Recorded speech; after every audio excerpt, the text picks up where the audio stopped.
It's the home finale of the 2024 season for Lafayette baseball today from Kamine Stadium. And Lafayette set to host the Monmouth University Hawks with the focus on the Leopards trying to get back on track in preparation for the final weekend of the Patriot League regular season. We wish everybody a good afternoon on a beautiful first day of May, I should say, on this beautiful Wednesday. Lafayette's 14-31, Monmouth 13-24. And as the Leopards will try to get back on track after ending the season 0-5 against Bucknell. Their series for the season wrapped up Sunday, 13-6 loss, 8 unanswered by the Bison after Lafayette went off to 1-0 lead. As a result, Lafayette, they'll need to sweep Holy Cross on Friday and then try to gain an extra game on Saturday with Holy Cross playing Lehigh and Lafayette traveling to West Point to face Army. But right now, again, it's trying to get back in form, and on the bump here to start today's game, they will send the righty Corey Savadoff to the bump. A junior from New City, New York, transfer from Rhode Island, and on the season, Savadoff, 0-2 record, 10.05 ERA. Over 14 and a third innings, 18 runs allowed, 16 are earned on 15 hits, 15 walks, 17 strikeouts, a respectable .254 batting average allowed. And they'll be going up against a Monmouth lineup under head coach Dan Ahalt that we'll get to momentarily. But to lead off, it'll be the only lefty in the lineup for the Hawks, and that is their second baseman today, and the senior from Westchester, Pennsylvania, Casey Caulfield. Caulfield making his 38th start of the season, a .307 batter on the year as he takes a first pitch ball. Time of the first pitch is at 3:35 on a warm Wednesday afternoon from the Metzger Fields complex as Savadoff offers strike one. Game time temperature of this first pitch, 79 degrees, as they'll be on a hop over to first. Ethan Swidler, foot on the bag to make it one away. The Lafayette field this year, with a percentage of .951. James Harmstead. And we'll get you the Leopard field, but we continue with the Hawks up to bat. James Harmstead batting second, a .264 hitter, 5 home runs, 25 RBIs. He's earned 27 free passes this season, the first baseman today, as he takes a first pitch outside for ball one. Austin Denlinger, the shortstop, bats third. He's on deck. Phil Stahl, the designated hitter, who's hitting a team best .368, is batting cleanup as swing and a miss on the 1-0. Means the count is even. Trey Porter, the center fielder, bats fifth. Eric Sabato in his .287 average bats sixth. And the bottom three for Monmouth after the 1-1 misses outside. Chris Walsh, the left fielder, Andrew Schmid, the third baseman, and Joey DiMucci, the catcher. 2-1 as a check swing held off appeal to first. It'll be confirmed ball three as Matt Chris is calling balls and strikes. Mike Williams is at first. And to close out the umpire crew, Brian Drury at third. So it's now a 3-1 count, and this one gets in and hits Harmstead. So after Savadoff gets the first out, it is a hit by pitch for a one-out base runner. That one just got away. It was going to be ball four either way. Now batting from Monmouth, the shortstop, number 5, and Savadoff able Denlinger. to square the back up as much as he could, and allows a one-out base runner for Austin Denlinger. Now the Lafayette field as Corey Savadoff is pitching. Michael Malice is in the battery as catcher, as the first pitch swinging by Denlinger is fouled away. .268 hitter, 4 home runs, 28 RBIs, 14 doubles on the year. Left side of the infield for Lafayette has at third Michael Zarillo and at short Matt Colella. As another swing, that'll slice foul out of play, first base side, so the count quickly 0-2. Right side of the infield has Ben Patron at second and Ethan Swidler at first. In your outfield from left to right, Blaze Fadio, Easton Brenner, and Teddy Cashman. Here's Savadoff with the 0-2. Breaking ball falls over for a called strike 3 inside half. Changing of the speeds with the curve. Now batting from Monmouth, the designated And you get a hitter, better number look at it 8, here. Phil Stahl. Right over the inside corner of the plate. And Denlinger on the 0-2, unable to protect. He's fooled by the pitch. But that means 2 away in the top of the first with the hot-hitting Phil Stahl due up. The senior from Levittown, Pennsylvania, has a .368 batting average, 3 home runs, 28 RBIs. He's also been somewhat proficient at drawing walks with 17, which ranks 3rd on the team. This is not a Monmouth team that walks a whole lot. 136 over 37 games. Is a late runner going, but it will still be in time as the throw by Malice is cut off by Patron.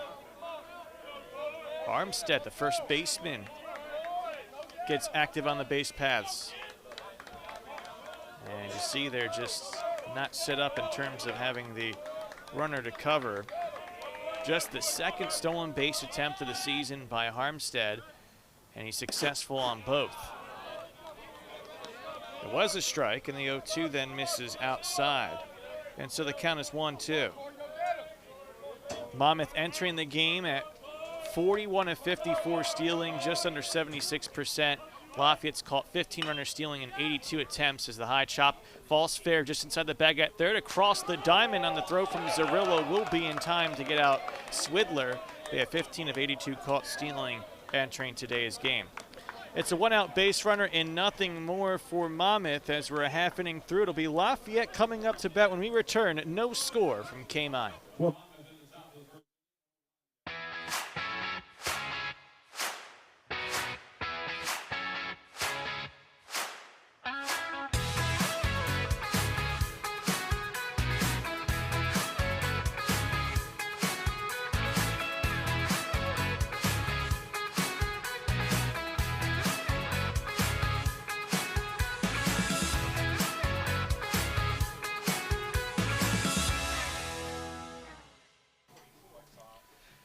So after a hitless top of the first for Monmouth, the Hawks will send to the mound Nick Tamburo. And Tamburo has been oftentimes the midweek starting pitcher for a Monmouth team that doesn't have a high sample size in either Tuesday or Wednesday games. Just their 5th of the season. They're 2-2 with wins against Princeton and Villanova, losses to Seton Hall and Rutgers. But part of that has to do with 3 cancellations. Well, they have the midweek game here, and Tamburo 1-2 record, 5.66 ERA, 272 batting average allowed over 20 2/3 innings, 15 runs allowed, 13 are earned on 22 hits, just 6 walks, 13 strikeouts. So he's been good in location. And again, 20 2/3 innings and 5 outings on the season. He's been somebody who in the middle of the week can give you quality innings. He goes up against the following lineup for A.J. Miller and the Lafayette Leopards. Coach Miller in his 2nd season at the helm. He will have Matt Colella, the shortstop, to lead off. Ethan Swidler, a team best .350 hitting. First baseman bats 2nd, Michael Zerillo and Blaze Fadio, each with 11 doubles, hits 3rd and 4th respectively. And the outfield going from left to right, 4, 5, 6 in the lineup, Easton Brenner 5th and Teddy Cashman 6th. Then it's Ben Patron, Ethan Young, and Michael Malice, 7th, 8th, and 9th to close out the starting lineup as his first pitch swinging by Colella up the middle. Throw from Casey Caulfield at second over to first will be in time. Colella, a .258 hitter, 1 home run, 19 RBIs, is quickly out. Number 2, Ethan Swidler. Monmouth fielding .971 this season. Their outfield from left to right has Chris Walsh, Trey Porter, and Eric Sabato. As next batter is Ethan Swidler. We mentioned the .350 hitting. He's also had 9 home runs, 34 RBIs on the season, an OPS of 1108, and a big part of that is a team best by a country mile, 38 walks drawn. He's got an on base of 486. He sends it deep in the hole at short, diving stop by Denlinger. His throw over will not be in time and gets a bit wide, but no advancement. It'll be an infield single for Ethan Swidler. And a one-out base runner on. As the left side of the infield, we'll get to momentarily, but you see a diving effort by Schmidt, a diving effort by Denlinger. Tries his best, but on this grass field, that's not enough speed to even get out the first baseman's legs. So, beside Andrew Schmidt at third and Austin Denlinger at short, the infield has Casey Caulfield at second, James Harmstead at first. In the battery, Joey DiMucci behind the plate. And pitching here, Nick Tamburo. To the lefty, Michael Zarillo, who takes ball 1 eye level high. Zarillo, a .264 hitter, 6 home runs, 21 RBIs, 11 doubles on the season for the Lafayette third baseman today. Sends it wide of the bag, foul first base side. And so the count will go to 1-1.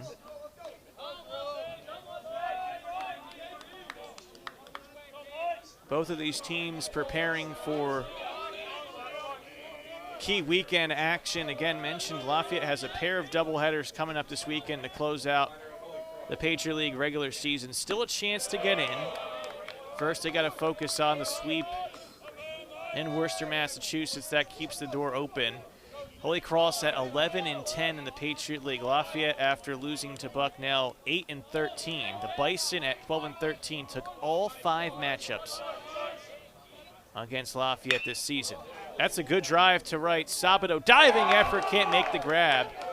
And he did not take that tumble too well. They're going to keep sending the runners as Sabato is still down. And heading to third with an RBI triple is Michael Zarillo as Ethan Swidler scores, but obviously the concern immediately goes to Eric Sabato in right.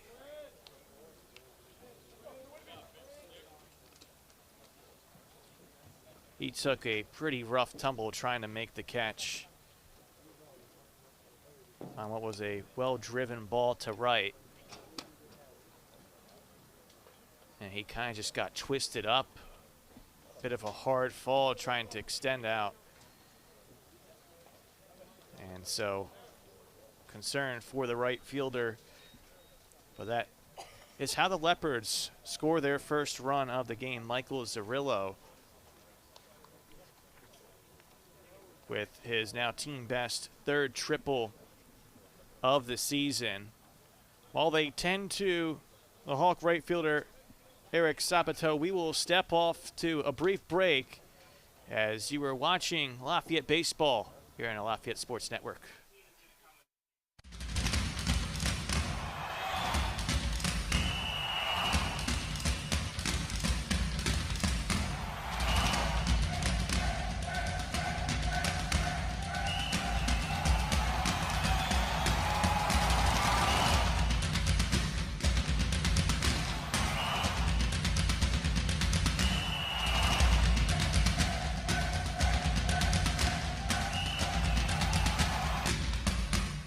Just recently came back from Maine, down at the Mississippi River, Whiteface, New York, a lot of ski trips, college basketball games, football games, been everywhere. Working at Easton Coach for 23 years, I feel there's no other job like it. This job, the best part is if you want to go far, you can travel far. If you want to stay local, you can stay local. Here at Easton Coach, it's a new adventure every day.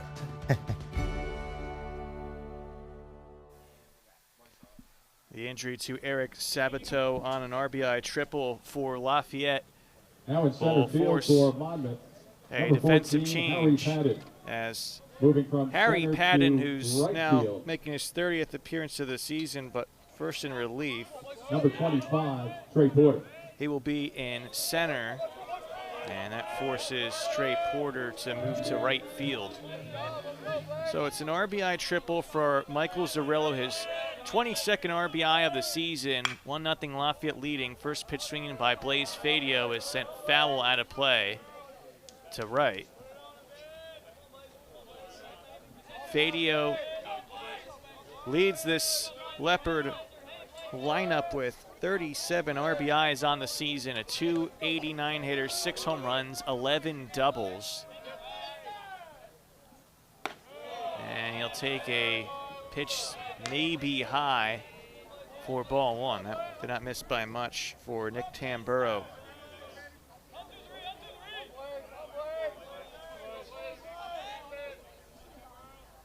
Now here comes the 1-1. The pitch misses low, so favorable count for Fadio.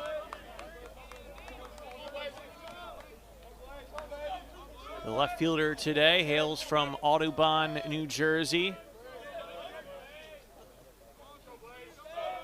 And really in a prime position, fourth in the lineup to keep up his high run production as the 2-1 misses inside.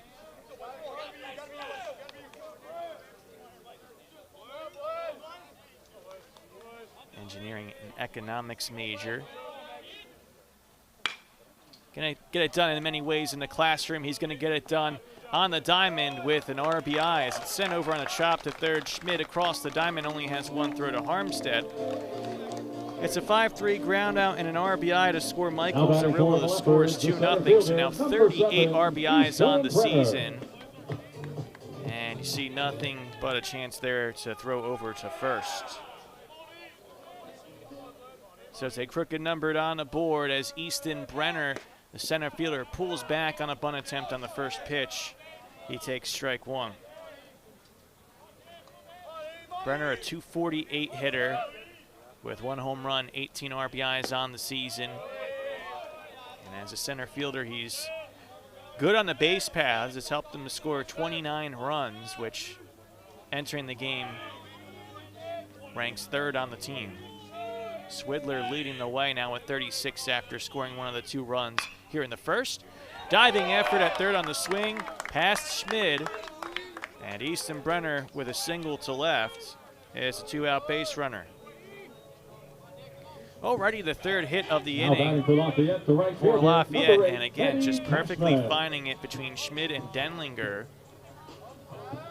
This is a Lafayette team that has a very pronounced home-away split, particularly hitting the ball.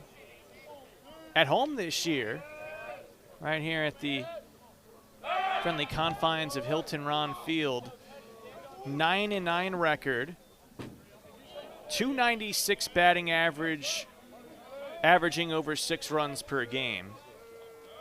Away from Easton, just .212 hitting and just over 4.5 runs per game with a 5-22 record. Teddy Cashman, he's a .241 hitter, but a slow roller back to the pitcher, Tamburo, who makes the throw over to first to end the inning, and that'll do it for the first. But Lafayette is on the board first. They get 2 runs on 3 hits, as Lafayette will enjoy a 2-0 lead going to the second when we come back. Going behind the scenes with ESPN's Beth Moans was a once-in-a-lifetime experience. It was really cool to see what it takes to produce a big-time college basketball broadcast. Lafayette connects students with alumni at hundreds of different companies and nonprofits every year. It's a great chance to network. I got a first-hand look at a career and got to see whether it was right for me. At the end of this, I'm one step closer to finding my dream job.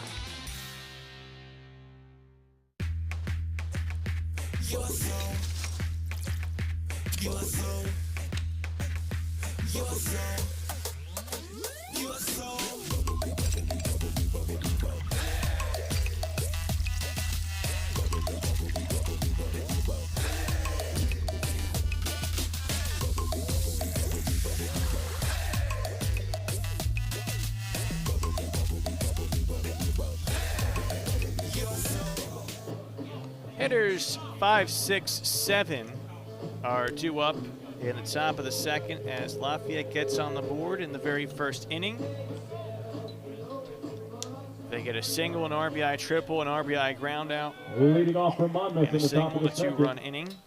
The right fielder, number 25, Trey Porter. And so now a lead on the bump going top two for Corey Savadoff, who allowed just a one-out runner hit by pitch to James Harmstead. Trey Porter gets the start today. In center, he had to move to right with the Eric Sabato injury. Porter hitting .231, 6 hits in just 26 at-bats with 2 RBIs on the season, so a chance in the middle of the week for Porter to get a look as he's taken a ball and now a strike to make the count even. Porter, just a freshman from Ambler, Pennsylvania, takes a pitch high and tight and goes ahead in the count 2-1.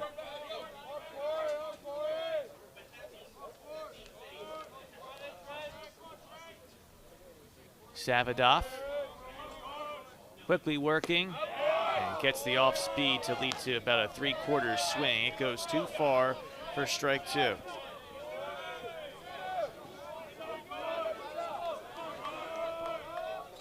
Savadoff gets the swing and miss. It's the second strikeout for Corey Savadoff. First time swinging. You see, he just works it low. The center fielder, number 14, Drops Harry it below Padson. the bat of Trey Porter. There's one away.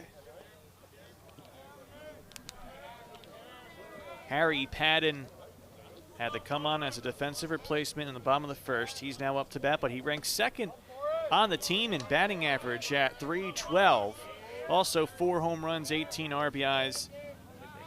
He's a danger on the base paths, 10 of 11 stealing. Takes ball one, and now the 1-0 misses high as Savadoff. Big fall off the mound there in terms of his momentum. So he'll try to get back into form. Behind in the count, 2-0.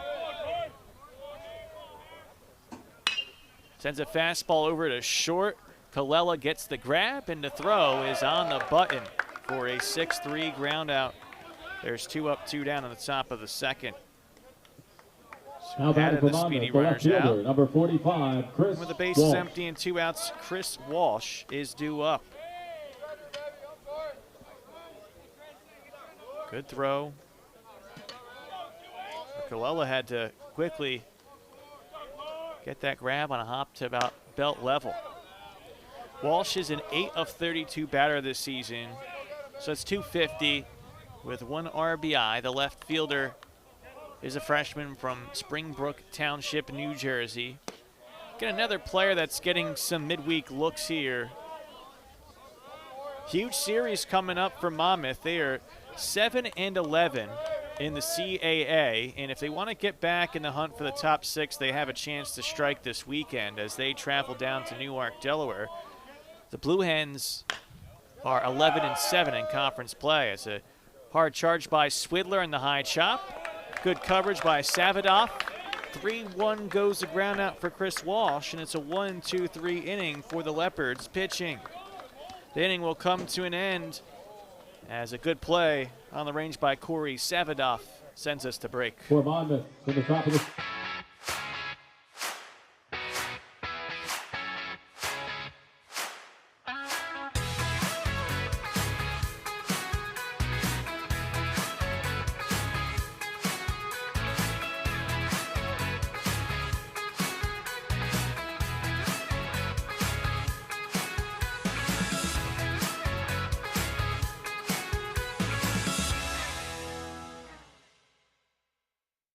Just recently came back from Maine, down at the Mississippi River, Whiteface, New York. A lot of ski trips, college basketball games, football games. Been everywhere. Working at Easton Coach for 23 years, I feel there's no other job like it. With this job, the best part is if you want to go far, you can travel far. If you want to stay local, you can stay local. Here at Easton Coach, it's a new adventure every day. As the Leopards get a 2-run first, they come up to bat here in the Leading off second for with the the bottom Leopards in the 3 of the bottom of the lineup second too. inning. The second Ben baseman, Petrone, number Ethan 1, Young, Michael Ben Mounts, Petrone. 7, 8, 9. And it's the lefty Petrone to lead off. the power hitting second baseman. Patron has 8 home runs on the season, 19 RBIs, 8 home runs and 32 hits total. 242 on the season for his batting average. He takes ball 1, puts down a bunt beautifully, third base side. There's a bare hand by Schmid. The throw is not going to have a chance. That is textbook on a bunt single by Ben Patron. You utilize the grass field in your favor, squared a bunt, and it just slowly rolls and number 24, ends its momentum. You're just trying to knock it back there to the pitcher if you're Armstead, because I don't think there even should have been a throw. Ball gets away, all of a sudden you award another base. Ethan Young, another lefty. He's limited at the plate so far this season. First pitch swinging and fouls it away. 3 hits on the year and 52 at-bats, but 2 of the 3 hits have been doubles, 2 RBIs.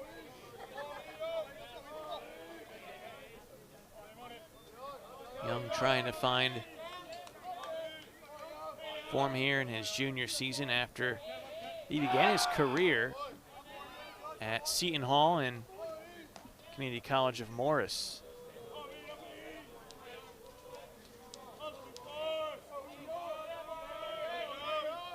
Maybe a chance in the midweek to put himself in position to get some looks this weekend, but he's over top the breaking ball, swings and misses on the 0-1.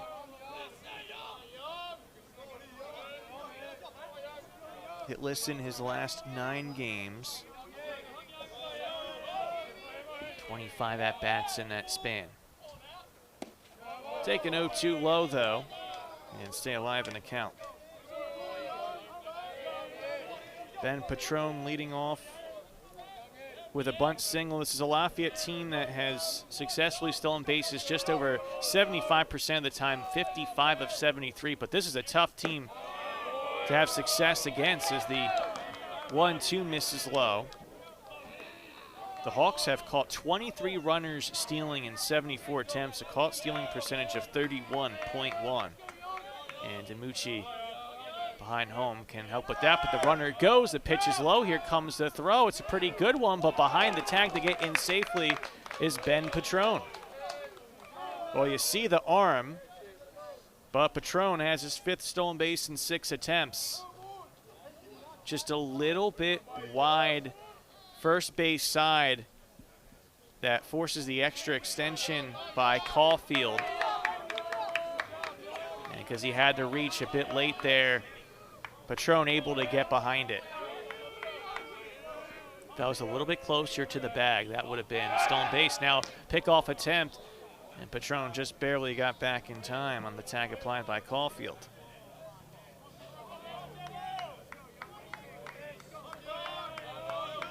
Runner in scoring position for Young, a payoff pitch to come. And that's a called strike 3 on the outside corner as Young thought that was ball 4. Instead, there's one away. Now batting for the Leopards, the catcher, number 4, Michael. I'll get a chance to look at this again, and you're going to see that's right where it needs to be. Outside corner. And Matt Chris had the right spot. Michael Malice due up. 12 RBIs for a 274 hitter. Malice, one of the more speedy runners for the Leopards. The senior, though, is a catcher. Not too often you see that. He takes ball 1 and swings and misses on the next offering as the count goes even. Nick Tamburo just got his first strikeout of the afternoon and out number 4. That's compared to 4 Leopard hits so far. Early on, they've looked good in the lineup. Malice will try a bunt on the run, and that goes wide, foul. Not a terrible idea, but you got to stay squared up a little bit longer there to put it down the first base line. So now the count's 1-2, and Malice, the catcher's likely going to have to swing. Tamburo looks to second, and he'll step off to still go through with a half-hearted throw on the pickoff attempt.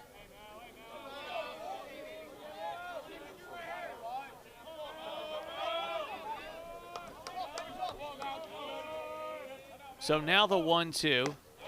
Pitch misses low and away.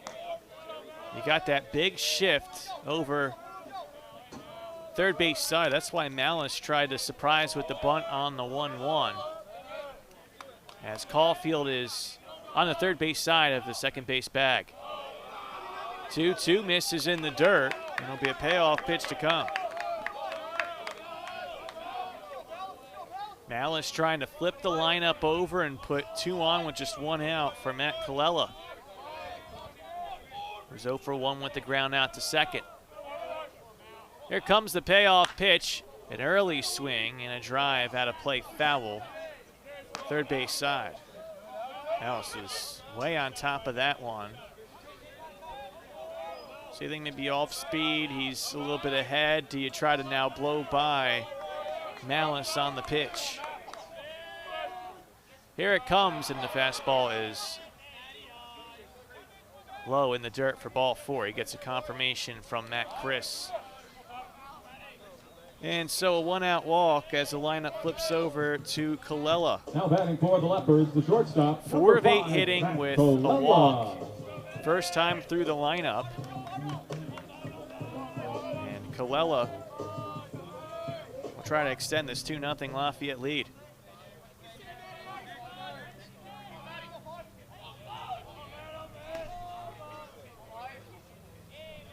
Tamburo looks to second, offers a first pitch delivery that falls over outside corner for strike 1.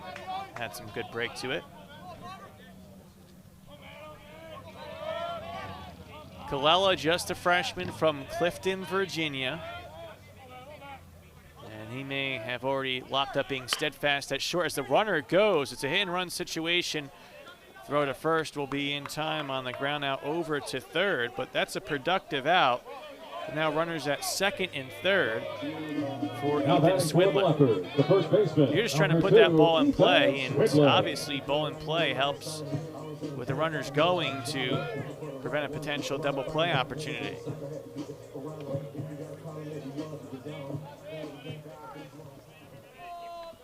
Swidler singled deep in the hole at short his first time up. Denlinger made a diving effort just to stop it as Swidler takes strike 1. But Swidler, who entered the game with an OPS over 1,100, puts together another hit in the stellar season. It's 51 on the year, but this is an easy pop out for Tamburo. The Leopards get a single and a walk, but they leave 2 stranded in scoring position. And as we are through a pair of innings, it's Leopards 2, Hawks 0 on the Lafayette Sports Network. RCN is now Astound Broadband, powered by RCN. We deliver high-performance internet that's supersonic, ultra-reliable, gig-speed fast. And TV that's voice-controlled all-in-one streaming. The future is now, with the latest technology to connect you to a world of possibilities. Supported by local 24/7 award-winning teams, we are Astound Broadband, powered by RCN.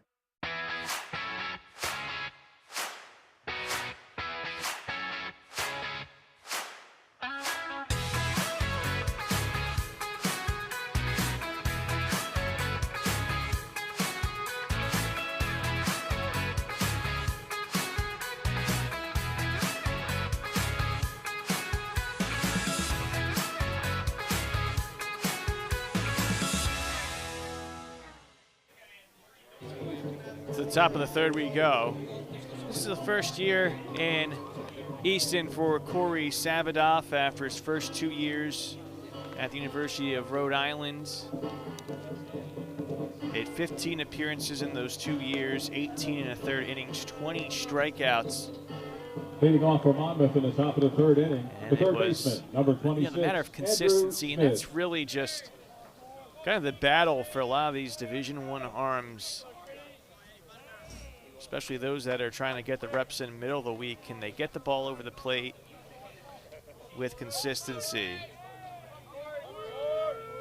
So far in the first 2 innings, it looked good for Savadoff, as he has Andrew Schmid taking ball 1 inside to lead off in the third. The Monmouth third baseman is just 4 of 12 at the plate this season, but in that limited sample size, 333, as he takes strike 1 on a fastball. The junior from Fairhaven, New Jersey. Another one of these players getting midweek reps. 1-1 misses low. As mentioned earlier, Monmouth 7-11. They're 2 back of the top 6 in the CAA, and those are the teams that make the tournament. Number 4 team in the conference, Delaware, hosts the Hawks Friday, Saturday, Sunday. It was a big series for this Monmouth team as the 3-1 ends up hitting right in the keister Andrew Schmid, the leadoff runner. Now batting for Monmouth, the catcher, number 12. First leadoff runner to reach Joey safely, Tabucci. and both hit batters have been on 3-1 counts.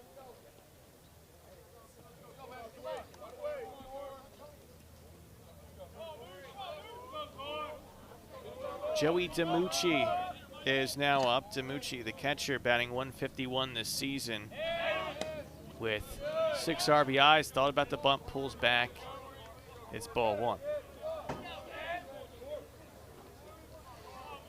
Yeah, so Monmouth has a Delaware team that is very good hitting-wise. The Leopards, no stranger to that in a meeting earlier this year here at Kamine Stadium.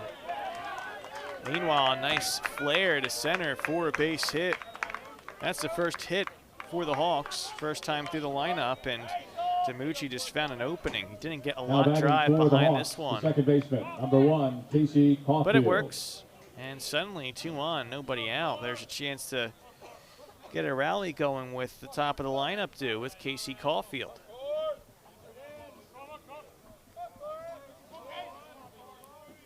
A single and 2 hit batters in that first time through the lineup. Savadoff also struck out 2. Caulfield will take a fastball outside. Monmouth, though, they're going to expect to know who their 3 starting pitchers are.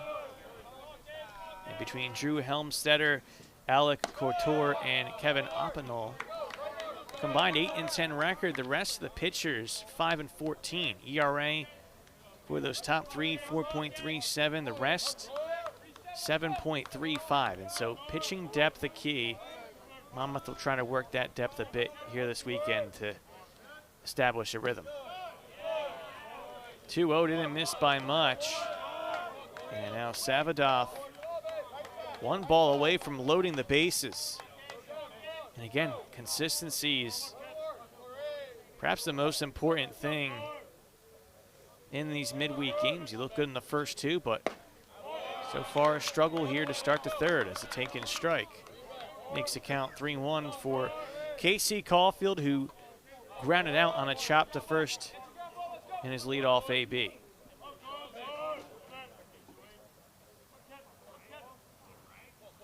(3-1). And that'll miss low for 4th ball. So the base is chock full of them and nobody out. Now batting for the Hawks, the first baseman, number 19. See Malice tried to James frame it. That might have Armstead. been a shade inside more so than low, but Andrew Schmid goes to third. Joey DiMucci's at second. Casey Caulfield's at first as James Harmstead's due up. Again, Harmstead with 25 RBIs on the season, 3 shy of the team lead, 5 home runs, leads the Hawks. As the first pitch is a ball. And that one got well away. Armstead was already hit by a pitch his first time up.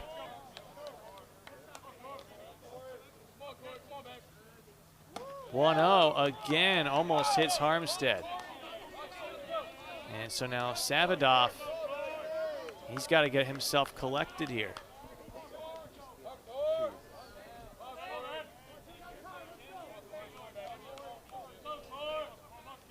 2-0. It's a fastball swung on and sent high in the air to center field. Brenner, shielding the sun, will make the grab.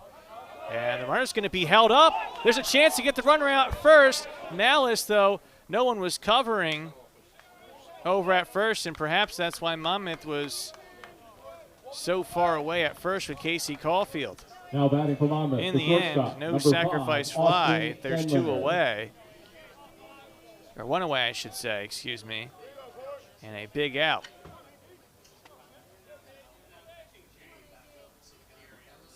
Very interesting that Monmouth didn't try to go there. And as there will be an infield meeting, are we going to have a pitching change? And that will be the case. So A.J. Miller will make a call to the pen. We will step off to a brief break. Bases are loaded, but Monmouth, trailing 2-0, has an opportunity to make something happen when we come back.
With the pitching change, the new arm on for Lafayette is Jacob Maurer, as he inherits the bases loaded,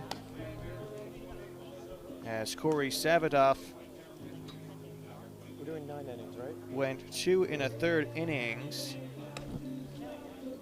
So far, no runs allowed, but it's a bases loaded situation, so 3 could be on the board charged against the Lafayette starter. Maurer makes his 13th appearance. He's 1-0 on the year with an even 9 ERA and 22 innings, 26 runs allowed, 22 earned on 23 hits, 21 walks, 21 strikeouts. Like Savadoff, Maurer with a respectable batting average allowed, but it's got to come down to the consistency of location.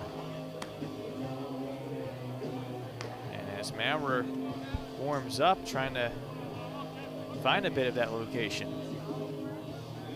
What is the 33rd meeting all-time between Monmouth and Lafayette? Monmouth with a series advantage, 21 wins, 11 losses.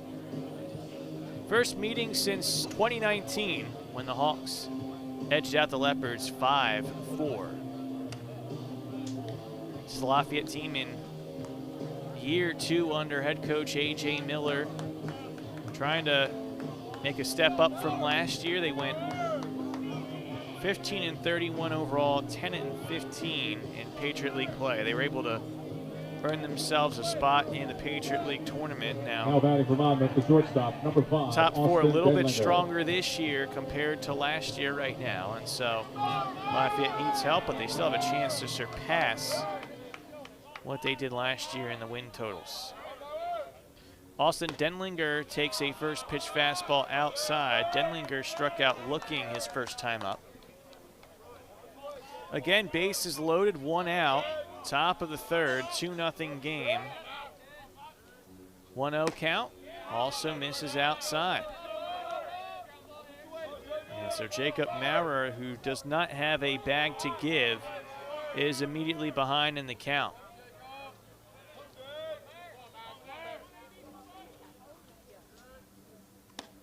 2-0.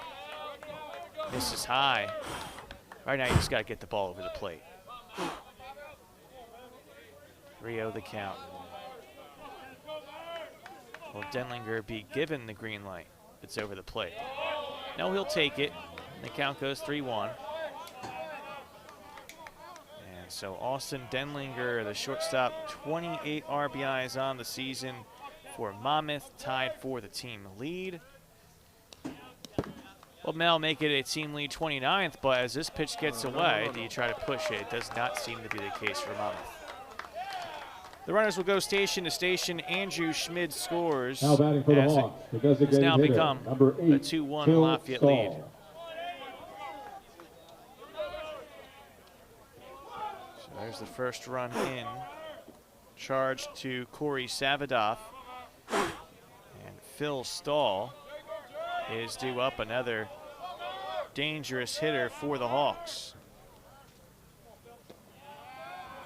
So far, the only hit, it was just a little baby flare up the middle from Joey DiMucci. And so again, here's where pitching location is important. 1-0, I guess high, and Maurer is way behind in the count.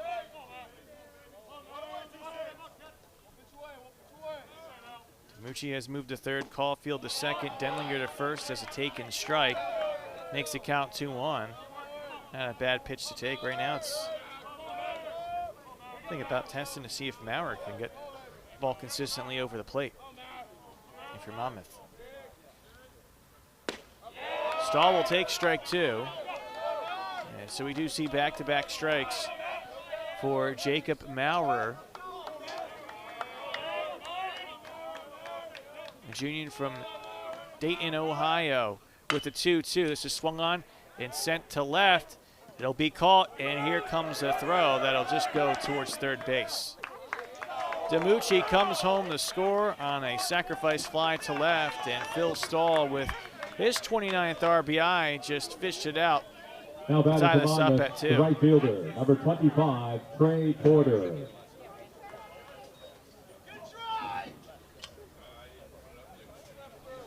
So runners will stay at first and second. As DiMucci goes home, Trey Porter due up.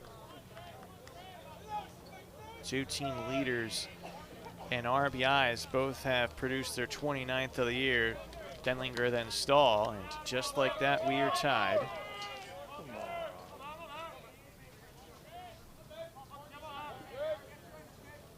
Porter, first time up, struck out swinging, and he takes strike 1.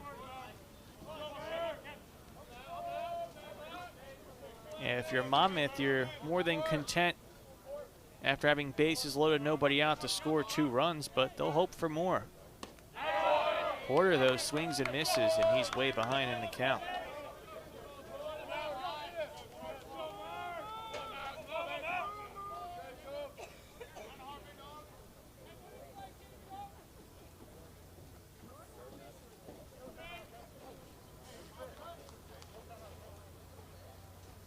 There's a quick timeout. There's spiders all over the camera. Maurer is back on. Yeah, I'm just trying to like get him off without shaking it up. Like. And here will come the 0-2. Good swing and miss there on a brilliant pitch by Jacob Maurer. And that'll end the inning, but not before 2 of the inherited runners to Maurer come in to score off the ledger of Corey Savadoff. Monmouth has tied it up. Going to score even at 2. We move to the bottom of the third after this break on the Lafayette Sports Network.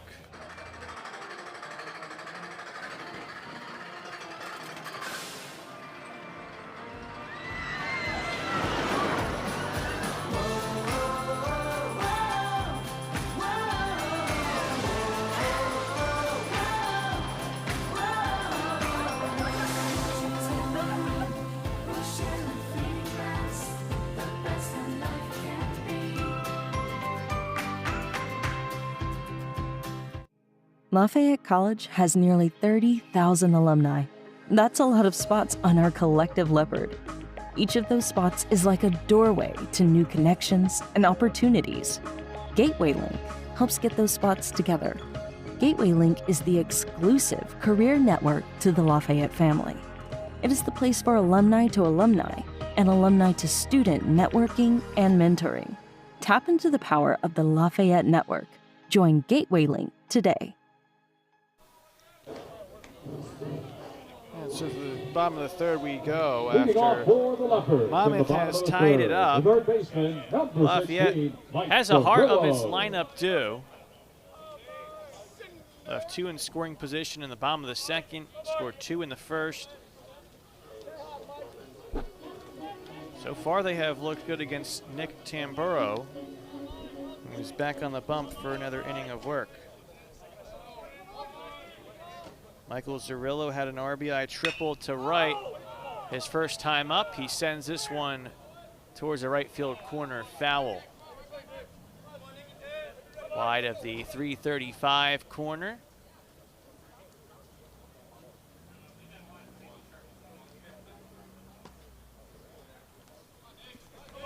And Cirillo's heading back to home plate.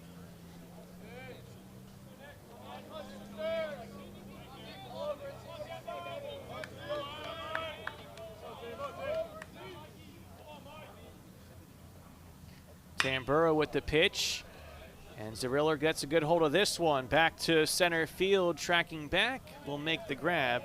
In center, that's Patton, and there's one away. Just a little bit underneath this one. Now batting for the Leopards, the left fielder, number 23, Blaze Fadio. And you see short of the track, Patton making the stop. And so one away for Blaze Fadio, who had an RBI ground out his first time up, as he takes strike one. And against Nick Tamburo, a junior from Medford, New Jersey, by the way of Shawnee High. It's sent right to the shift. That's an easy grab for Caulfield, who is third base side of the bag to make the throw over to first. Two up, two down here in the third. The center fielder, number Tied at 7, 2. Easton Brenner. As Easton Brenner's due up.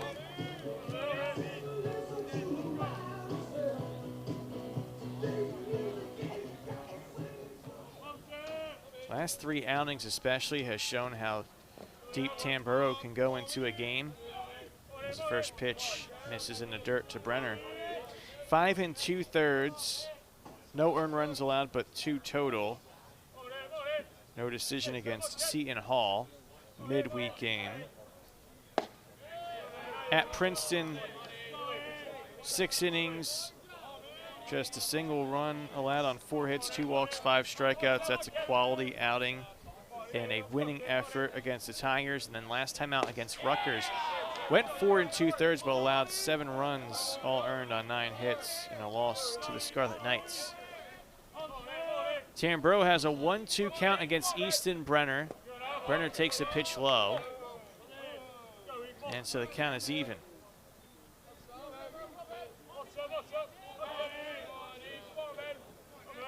This is after Tamburo, as Brenner will have it fall in to left field for a base hit. He loops it over on the third base side. It's now a multi-hit game for Easton Brenner. Pitch hitting for Lafayette, number And this 14, is after Charlie Tamburo only had Kropotka. 4 appearances last year, 9 1/3 innings. There will be a Leopard pinch hitter coming up.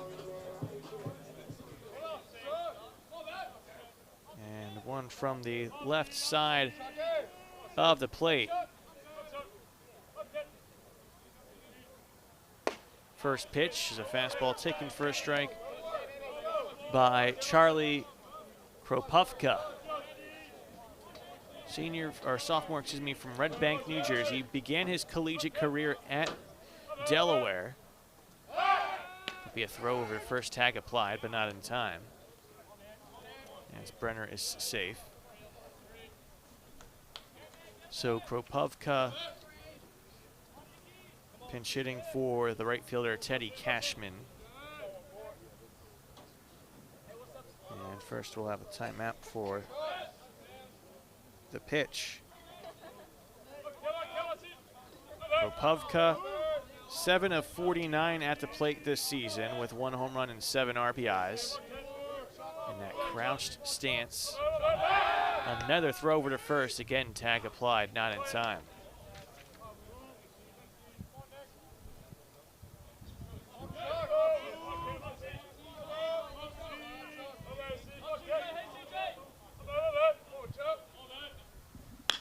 Kropavka, first base side. Chance to make it on the run from Caulfield. He shows the range to end the inning. It's a 2-out single and nothing more for the Leopards. And as we're through 3, the score is even between Lafayette and Monmouth. More after this.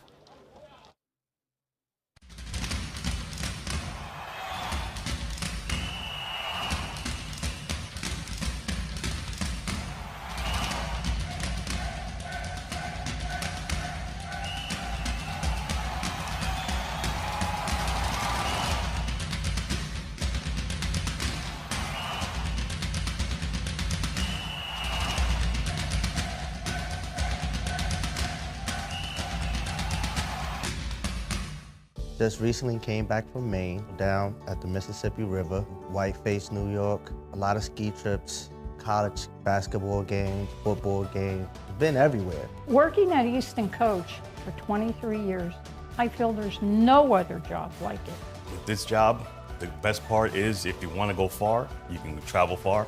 If you want to stay local, you can stay local. Here at Easton Coach, it's a new adventure every day.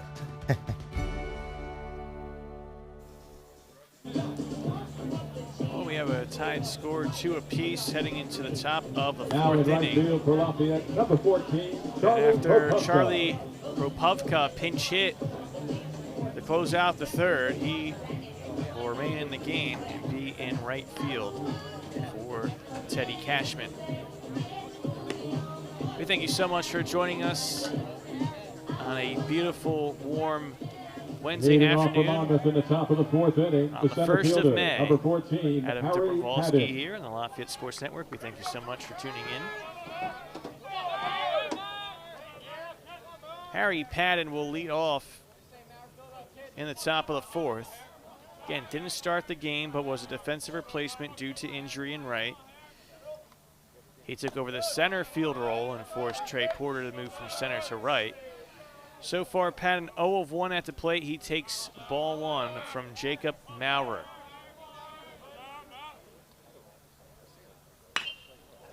That is sent deep to left. Fadio's looking back. He'll trot as this gets over the wall. Goodbye, baseball. As Harry Padden takes it yard to left center. His 5th round tripper of the season. It's a ticket for 1 to make it 3-2 Monmouth. Now batting for Monmouth, the left fielder, number 45, It's all Chris over this Walsh. ball. Good form and the swing out to left. There really wasn't much of a chance for Blaze Fadio as it gets over the 365 and left center. Again, Harry Padden didn't even get the starting nod. Perhaps was going to get a little bit of rest and respite, give an opportunity for others to get some time, and the Eric Sabato injury forced a hand. Padden has now given the Hawks the lead as Chris Walsh quickly behind the count 0-2 sends it over deep in the hole at short. Colella with the throw will not get there in time. It's an infield single for Chris Walsh. And the first 2 have reached safely for Monmouth. Just Now enough batting deep for in the Monmouth, hole. the third And baseman, more of a number looping 26, throw Andrew Smith. from Colella. Didn't give it a whole ton of chance. So now Andrew Schmid, who led off the 3rd being hit by a pitch in that 2-run inning, he's up to bat.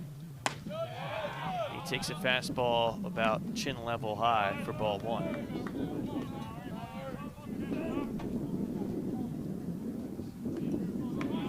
Schmid scored in that 3rd. Thanks to a walk, runner goes, and Schmidt fouls away the 1-0 pitch.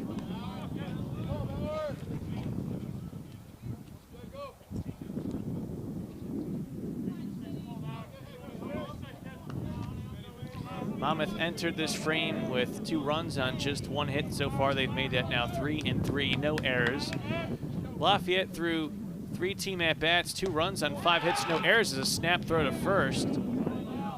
Led to no tag. Malice was just trying to keep Walsh honest. On the pitch that was outside. So 2-1 the count. Maurer with the pitch, falls over for strike 2.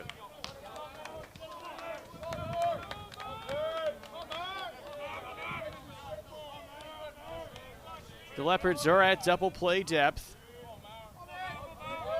Andrew Schmid winning the 2-2, but first to throw over on the pickoff attempt without a tag applied.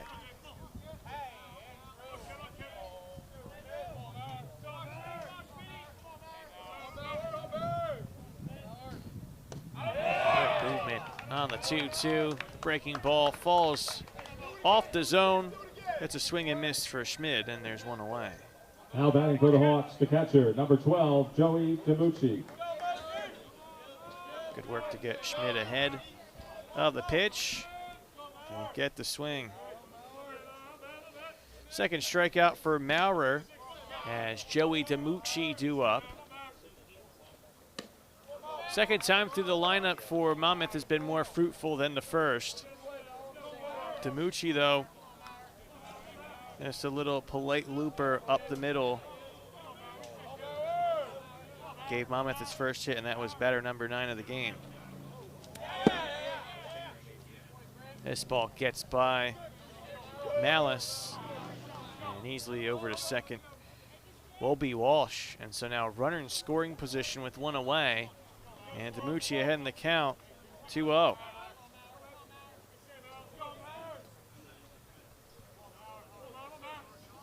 So a wild pitch.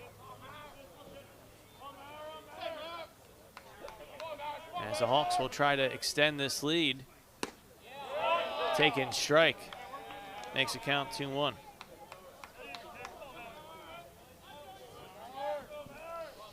Lafayette currently 5th of 6 teams in the Patriot League, 8-13. Army, who hosts Lafayette on Saturday, leads the way at 14-7. As a swing and miss by DiMucci makes the count 2-2. Navy has already wrapped up its play along with Bucknell. Navy's 15-10. Holy Cross 11-10. Again, the Leopards go there on Friday. As a swing and miss gets out DiMucci. It's a good battle back by Jacob Maurer. Back-to-back strikeouts. Now batting for there's 2 Monmouth, away. the second baseman, number 1, Casey Caulfield. Casey Caulfield due up as the lineup flips over. So Bucknell 12-13, Lehigh 7-14, the other team's bottom half of the Patriot League. First pitch swinging by Caulfield. There's enough time to hold back by Patron at second. He'll toss over to Swidler to end the inning. But Monmouth has grabbed the lead thanks to a leadoff solo shot by by Harry Padden, I should say, who came on for Eric Sabato. And the Hawks lead 3-2 as we move to the bottom of the 4th when we come back. Going behind the scenes with ESPN's Beth Moans was a once-in-a-lifetime experience. It was really cool to see what it takes to produce a big-time college basketball broadcast. Lafayette connects students with alumni at hundreds of different companies and nonprofits every year. It's a great chance to network. I got a first-hand look at a career and got to see whether it was right for me. At the end of this, I'm one step closer to finding my dream job.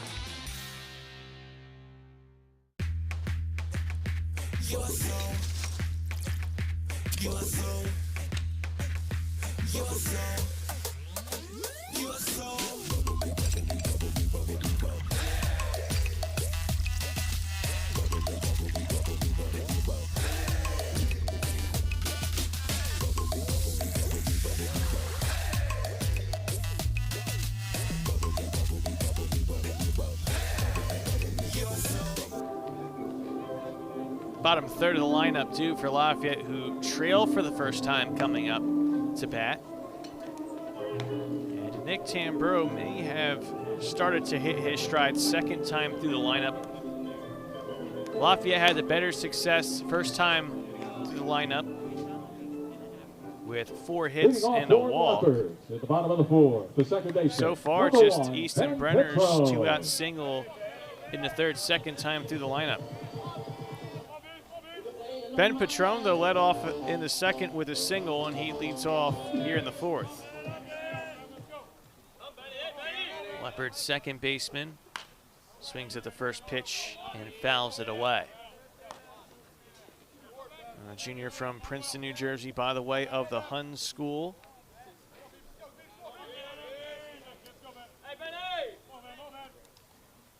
Patron swings and gets a bit underneath that one, but it has some carry to right. Tracking back and leaping to make the grab will be Porter, and there's one away. It just did not feel like Patron got all of that swing, Now but he was awfully close to tying this number up. 24, Ethan Young. Just a tad bit underneath it. And you see that, had it not been grabbed, would have fell just a little bit shy of the yellow, right over by where the Joe Madden number 22 is. Ethan Young takes ball 1. He'll tap the next pitch foul.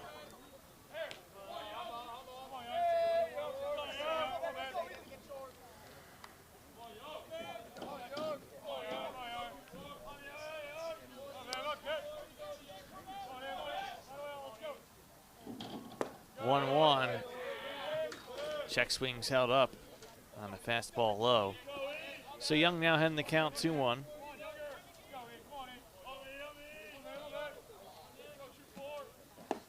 His bat goes flying, watch out, as it goes all the way over the Monmouth dugout.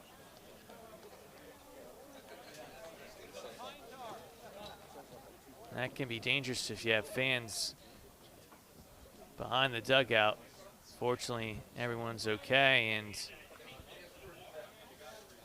perhaps a little bit of time here to get a better grip on the bat.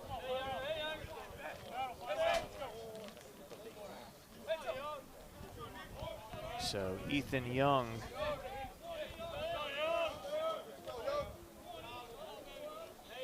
heads back into the batter's box. Second generation collegiate baseball player. Ethan's father, Albert, played for Mercyhurst, who's going to be making their trek up to the Division I level in the upcoming year after a long-time team in the PSAC. This is popped up, calling off everybody in left is Walsh, and he makes the grab to make it 2 away. This is more pop-up territory, but Walsh really felt like he had a good vision on the ball. He kind of had Denglinger almost stumble getting out of the way. So 2 up, 2 down in the fourth. And Tamburo looking much better second time through the lineup as Michael Malice takes ball 1 low.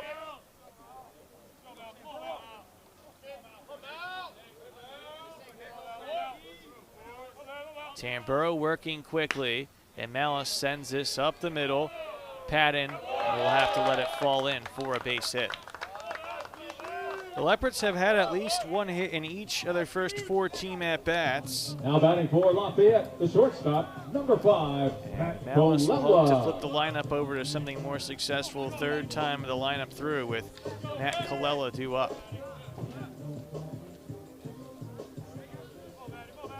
Colella has a pair of groundouts, 1 to second and 1 to short. Wide open spot, third base side. It's a flare to right, and that'll be Caulfield making a basket catch. He has good range, but it did hang up enough there to allow him to get the opportunity to do so, and that'll end the inning. As Lafayette was hoping for a 2-out rally, Casey Caulfield's fielding says not so much. It's the Hawks leading 3-2 through 4 innings.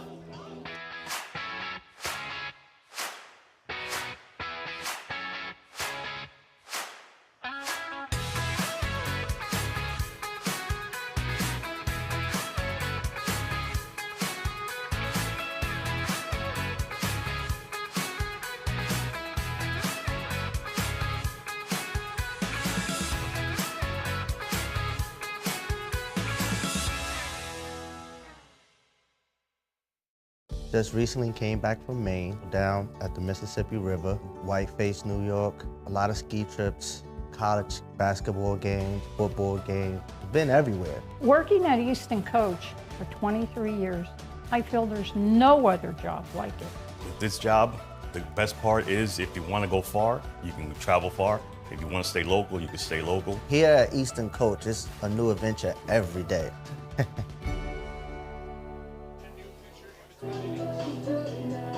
Lafayette had a 2-0 lead through 1, but Monmouth scoring twice in the 3rd, once in the 4th. And have now grabbed a 3-2 lead with a pitching change. Here in the top of the 5th inning, Jacob Maurer allowed a solo shot, 2 hits, total, a walk, struck out 3. And he will give way to the new Leopard pitcher in Bo Polenta. Polenta makes his 12th appearance of the season, 11th in relief. And Polenta on the year, 0-1 record, 11.2 ERA, 18 runs allowed, 17 are earned on 16 hits and 13 2/3 innings. And the bugaboo again is the walks. 18 versus 5 strikeouts. Lafayette as a team entered the day with 300 walks allowed on 360 2/3 innings, and that's the central theme to the struggles this year. The hitting is more than capable, especially in the top parts of the lineup. And pitching can find a way to have good location this week. They'll have a chance to make a late run into the Patriot League tournament, depending on how the outcomes go this weekend. Monmouth, though, will have hitters 2, 3, 4 due up. Beginning with James Harmstead, who flew out to center, bases loaded, unable to score a run his last time up. First pitch swinging in a foul ball.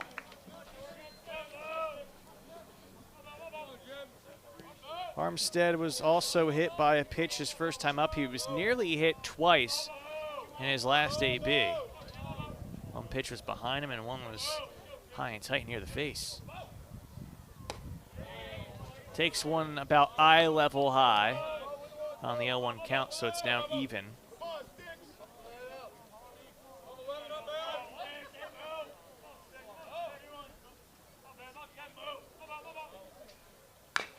One leads to a high chop foul third base side.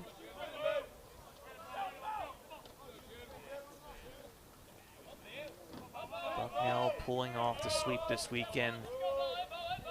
3 games this weekend after 2 previous, 40 runs by the Bison to win those 3 games. Let's put the Leopards in a hole here as the counters move to May. Got off to a good start here, but now a bit behind with the count now 2-2 to lead off the 5th. Polenta to Harmstead. Sends a fastball, it's swung on and skied in the air. Shallow outfield.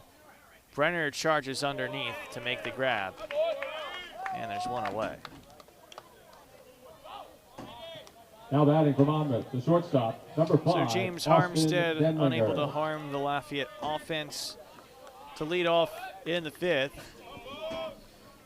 2 of 5 in terms of success for Monmouth, but both leadoff runners that have gotten on have scored. Here's Austin Denlinger. Denlinger fouls back the first pitch. We thank you for joining us here on the Lafayette Sports Network. Softball's in action for a doubleheader against Marist. With that action on ESPN Plus. Big 7-run inning gave Marist the game 1 victory, as this is a long foul ball, almost home run distance by Denlinger down the left field line. Eventually out of play. Denlinger has walked with the bases loaded and struck out looking. Lafayette had themselves a 3-2 lead against Marist for I believe a 7-run fourth for the Red Foxes got them the victory in game 1. 1-2 is directly fouled back, and so Bo Polenta will have to do it again against Austin Denlinger. Denlinger, a graduate student from Elizabethtown, Pennsylvania, by the way of York College.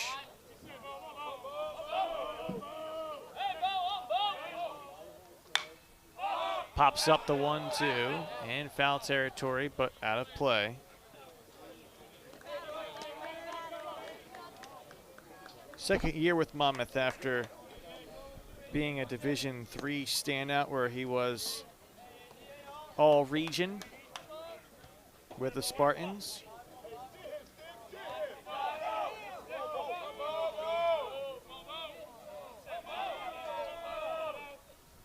And a 1-2 again fouled away. It's a nifty battle between the 60-year grad student Denlinger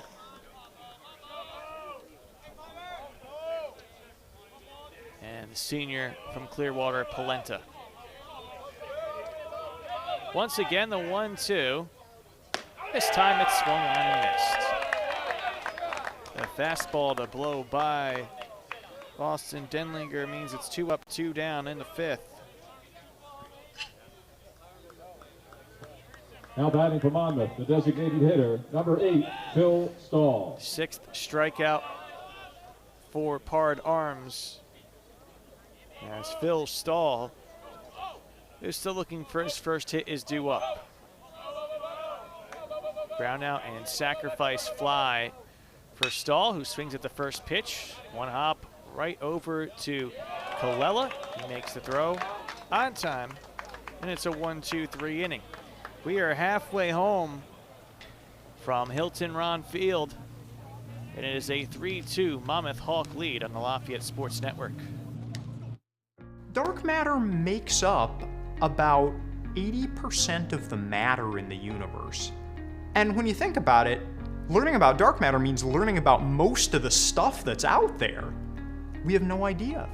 It's one of those fundamental unsolved questions that's lurking out there. Professor Thomas and I are taking a new approach toward the search for dark matter. The standard way of looking at dark matter is to say there's one type of particle out there, and that's the dark matter particle. What we're doing differently here is we're investigating a multi-component dark matter sector. So instead of saying that dark matter is made up of just one particle, it's really made up of a bunch of different particles.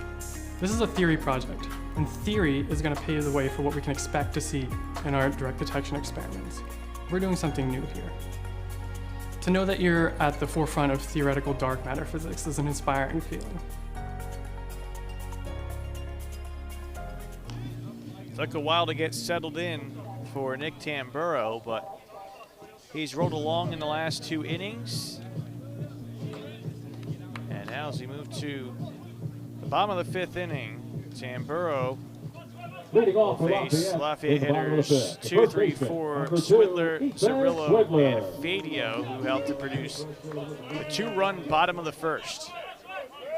It's now a 3-2 Monmouth lead, as Swidler, who's 1 for 2 with a single and pop out, takes strike 1, looks for the feedback, gets it from home plate umpire Matt Chris. And now he swings at the 0-1 offering. This is sent out to left center. Walsh will call for it and make the grab as he trots forward. So Swidler's retired. He's now 1 for 3 at the plate, and Michael Zerillo due up. Now batting for the Leopards, the third baseman, number 16, Mike Zerillo. Zerillo has a flyout and a triple.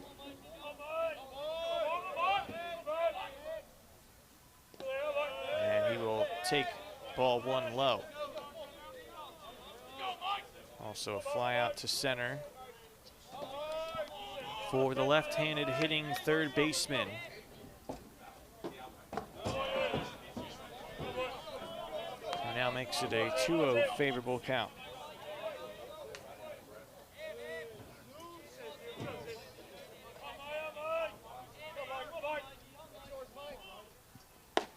Zerillo now will take strike 1.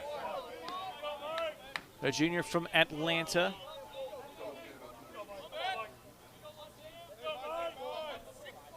Zerillo's been very active now in his 3rd year with the Leopards as he takes strike 2.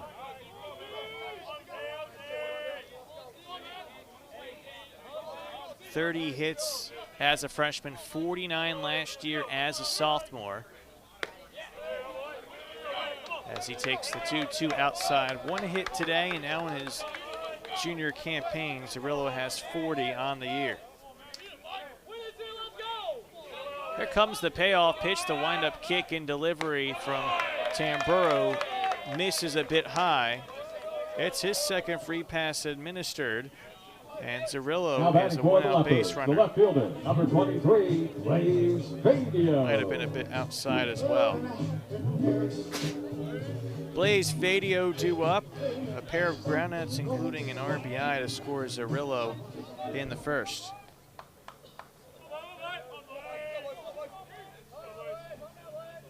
So Zerillo now will have to work from the stretch. The shift is on, leaving everything wide open. First base side as the first pitch strike is taken by Fadio. That's where you would just love to see a swinging bunt. That gets by Tamburo. You see covering on the 3rd base side, that's the 2nd baseman, Casey Caulfield. That's a taken strike by Blaze Fadio, puts him behind in the count 0-2. Fadio grounded out up the middle to Caulfield, 4-3 his last time up. Caulfield would love that to happen again. He'd have a chance to end the inning. Though 2 misses high. Fadio with an RBI ground out in the 1st. Got his team best 38th run batted in this season. Takes the 1-2 low and outside. Count is now even. Zerillo's staying honest at first. Not a huge threat on the base paths. 3 of 4 stealing this year. 2-2 is the count. He's going to go this time, though. And here comes the throw, and that is an easy throw out. It was a swing and miss as well from Fadio, so a strike him out, throw him out, double play. That ends the inning. And it doesn't get much easier than that on the caught stealing 2-4, so the inning comes to an end. It's the first minimum face frame for Nick Tamburo as we go to break. RCN is now Astound Broadband, powered by RCN. We deliver high-performance internet that's supersonic, ultra-reliable, gig-speed fast. And TV that's voice-controlled all-in-one streaming. The future is now, with the latest technology to connect you to a world of possibilities. Supported by local 24/7 award-winning teams, we are Astound Broadband, powered by RCN.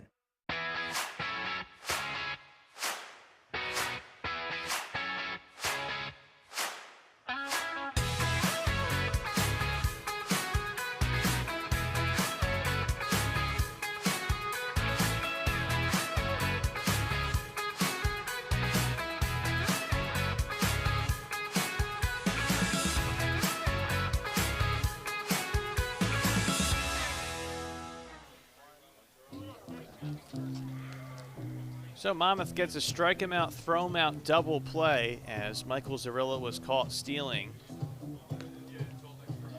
Bo Polenta, meanwhile, he stays on the bump as we move to the top of the 6th inning. 3-2 Monmouth leading.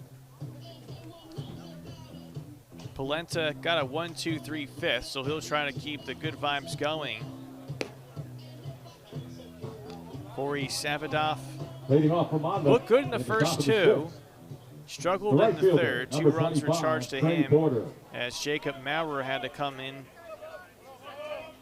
to end what was a bases loaded 1-out jam.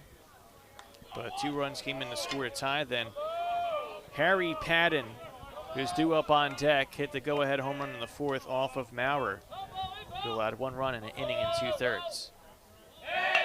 Bunt attempt is popped up, but sliding effort is no good. Polenta won't make the throw. He tried to go head first on a dive and couldn't make the grab. So it'll be a bunt single for Trey Porter, who is not going to have the most ideal bunt single. The center fielder, number 14, Harry. Never want to pop that up, and good effort, all said by Polenta.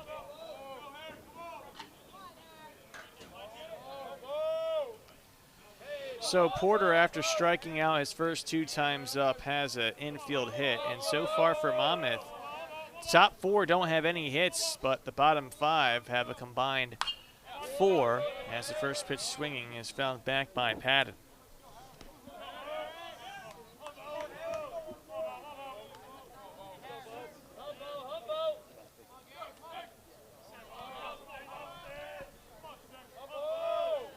Senior from Pittsgrove, New Jersey.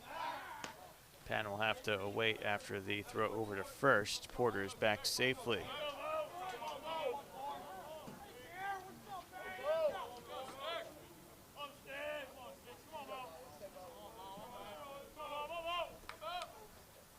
Oh, on. Padden this time gets underneath on a skied ball. Colella taking charge in foul territory, makes the grab, spins, and will throw back towards second. As there's 1 away. Now batting for Monmouth. You see, this starts to go over towards the shade in foul territory, third base side, and it's a good job by Colella to track that one down with Zarillo and Fadio not quite in range to make a play. Chris Walsh takes strike 1 as he's 1 of 2 at the plate with a single. And the infield deep in the hole at short. Also a ground out, 3-1. Now down in the count, 0-1. He swings and misses. Snap throw to first, tag applied is there to get out Trey Porter. As Michael Malice on the pickoff, 2-3, and Porter is now slow to get up. That's a tough one. You have to apply the tag behind you, and Porter is now to his feet. He slammed his helmet in frustration. As Monmouth not too happy with the call at first. Again, Swidler's going to have to make that tag behind him, and sometimes that gives enough time to get the hand in. But over at first, Mike Williams saw it as a pickoff, 2-3. Just like that, the bases are empty, 2 away. 0-2 the count to Walsh. Walsh takes a pitch low just above the dirt to make the count 1-2.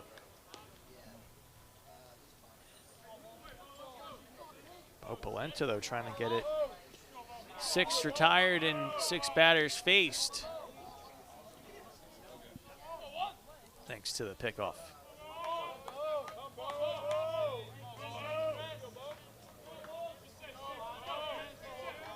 Polenta with the 1-2. This just popped up and fouled out of play.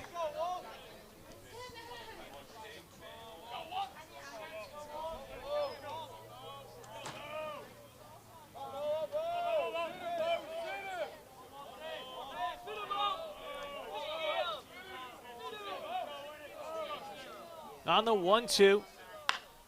All speed is swung on and popped up. Has some carry to right.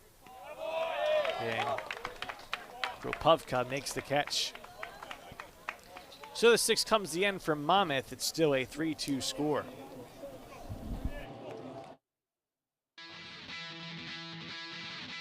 Going behind the scenes with ESPN's Beth Moans was a once-in-a-lifetime experience. It was really cool to see what it takes to produce a big-time college basketball broadcast. Lafayette connects students with alumni at hundreds of different companies and nonprofits every year. It's a great chance to network. I got a first-hand look at a career and got to see whether it was right for me. At the end of this, I'm one step closer to finding my dream job.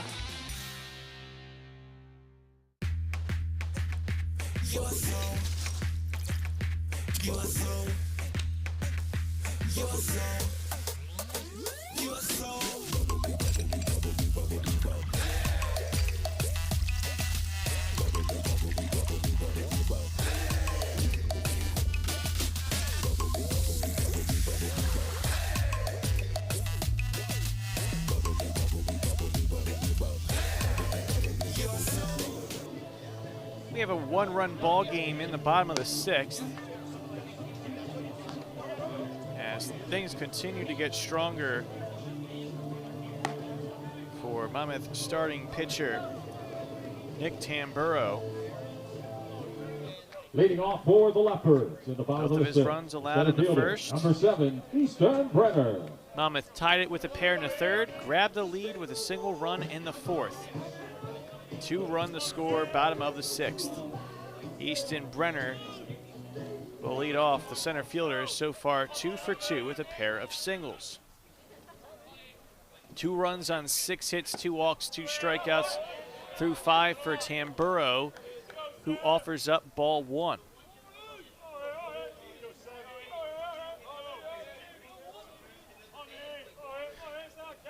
One 0. I believe that was outside. So a favorable count for Brenner.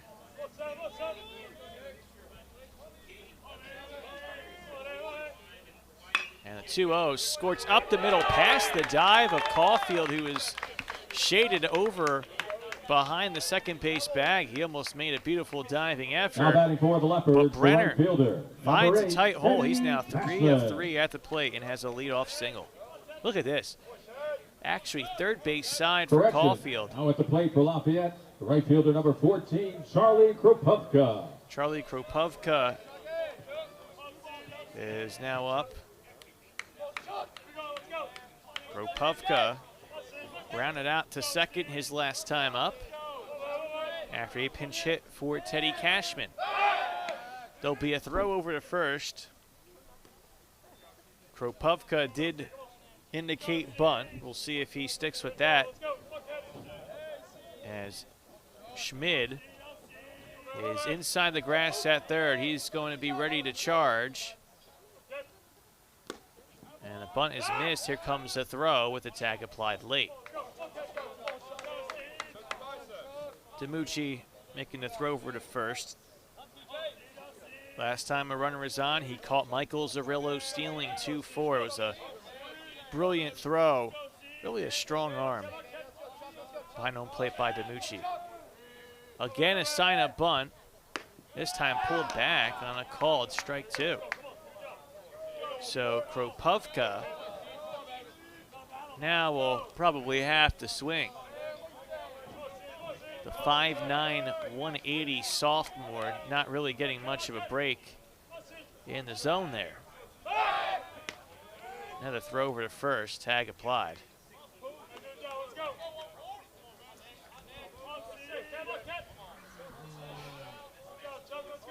Easton Brenner has 3 of the team's 7 hits, now make it 8. That's a good effort by Denlinger and a high hop, but it gets past him. Brenner heads from first to third, and Charlie Kropivka giving the Leopards a chance to tie it up just 90 feet away. Now batting for Lafayette, the second baseman, number 1, That just past the Ben glove Petro. of Tamburo, and then a hop past Denlinger. The singles are seeing their way on base. And Ben Patron, if he gets the same type of swing he got last time, this will be a tie game. He nearly homered to right in the fourth. He also singled in the second. But it looks like there will be a call to the pen for Monmouth. So 2 on, nobody out. Nick Tamburo last 5+. We'll head to a break and tell you about the new pitcher when we come back on the Lafayette Sports Network. Still aren't using Giant Direct? What are you afraid of? I'm afraid they won't pick the produce like I would. We're specially trained to pick the freshest produce, seafood, and meat. I'm afraid the prices will be steep. You'll always get great prices. Plus, giant deals and rewards. I'm afraid the fees will be crazy high. There's no hidden delivery fees, and pickup is always free. I'm afraid of what I'll do with all the free time. Now that's scary. Have no fear with Giant Direct.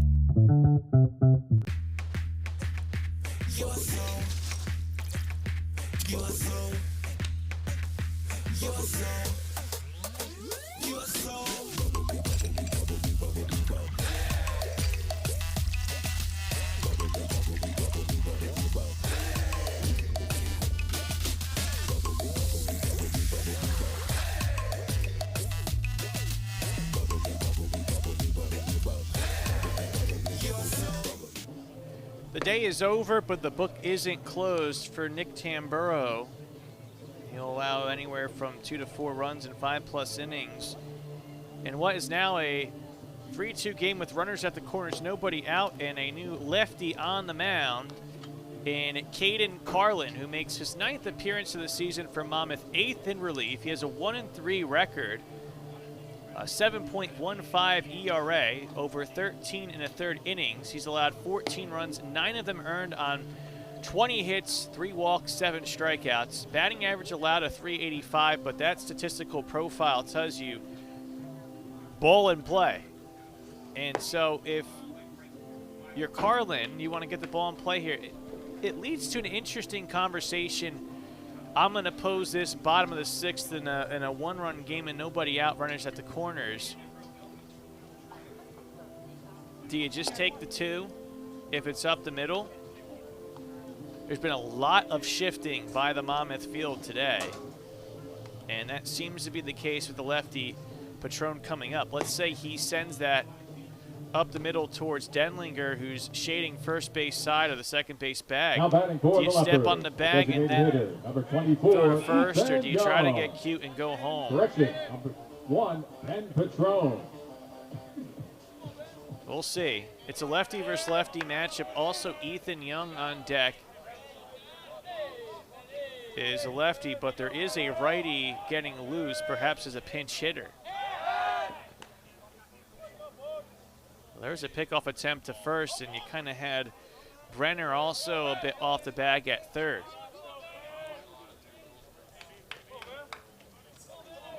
The 6'1" freshman from Warwicksburg, Pennsylvania, Ryan Grace, is getting loose on deck. As a bunt attempt is missed, third baseman Schmid comes crashing in, and so that gives Brenner a chance to kind of shade with him. 0-1 the count to Patron. Single, stolen base, loud fly out to right, just shy of a home run. And again, an opening third base side. Patron pulls back, takes ball 1. I believe on a pitch outside.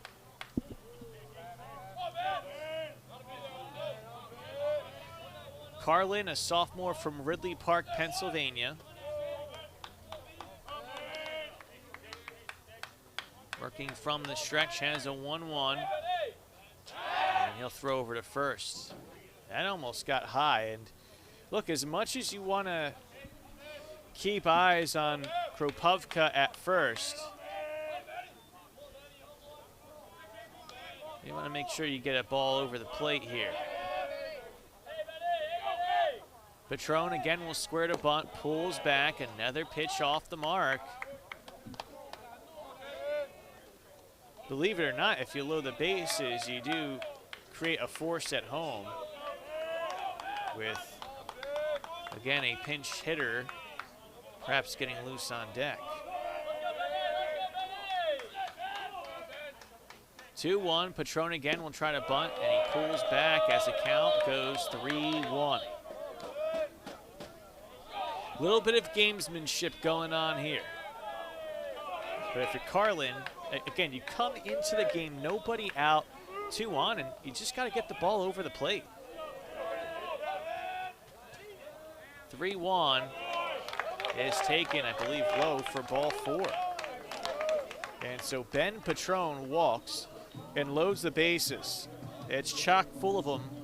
Pitch hitting for the Lafayette, pinch hitter, who's now a designated hitter. Ryan Grace. Ryan Grace having a huge opportunity. 5 of 29 at the plate for the freshman.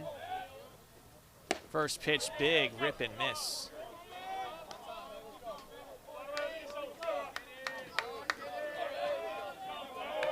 At third is Easton Brenner. At second, Charlie Kropovka. And at first, Ben Patron.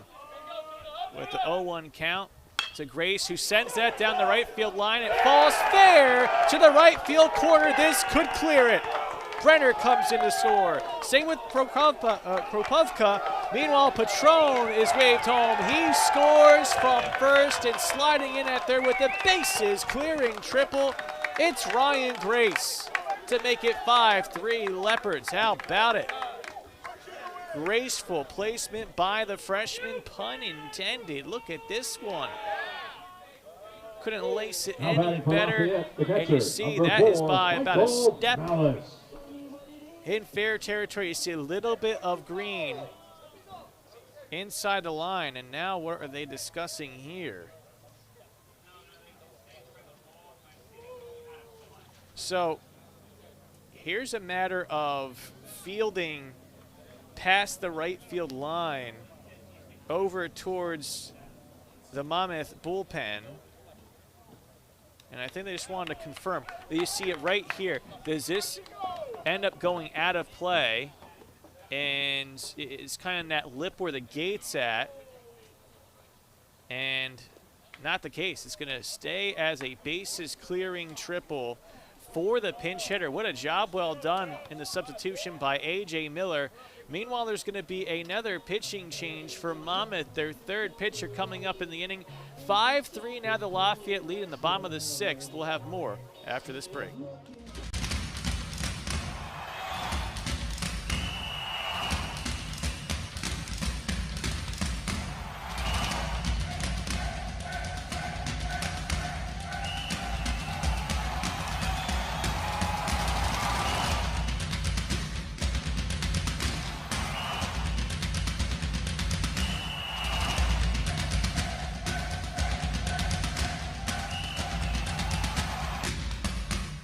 Just recently came back from Maine, down at the Mississippi River, Whiteface, New York, a lot of ski trips, college basketball games, football games, been everywhere. Working at Easton Coach for 23 years, I feel there's no other job like it. With this job, the best part is if you want to go far, you can travel far. If you want to stay local, you can stay local. Here at Easton Coach, it's a new adventure every day. Already the third pitcher here in the 6th. There's nobody out after a bases clearing triple by the pinch hitter Ryan Grace, the freshman from Orwigsburg, Pennsylvania. Was a Schuylkill League champion as a junior, District 11 champion as a senior from Blue Mountain High. His father, Kenneth, played baseball at Millersville. His brother, Drew, has spent time with both Kentucky and Maryland, and Grace with the biggest moment of the game so far as Lafayette grabbing the 5-3 lead. The new pitcher, after Caden Carlin could not retire a batter and 2 batters faced after Nick Tamburo saw both runners he allowed on in the 6th score. So he's done after 5+, 4 runs allowed on 6 hits, 2 walks, 2 strikeouts. But the new pitcher is Jake Freyer. Freyer makes his 12th appearance on the season, 0-1 record, 5.06 ERA, 10 2/3 innings, 10 runs allowed, 6 earned on 12 hits, 5 walks, 7 strikeouts, batting average allowed of 300. with Michael Malice due up, who is 1 for 1 with a single and a walk. Infield is in for Monmouth as Malice takes a pitch inside for ball 1. Brenner, Kropovka, and Patron all scored on a 3-run triple by Grace, who had RBIs 2, 3, and 4 in his freshman campaign. That is arguably his biggest at-bat in his first year.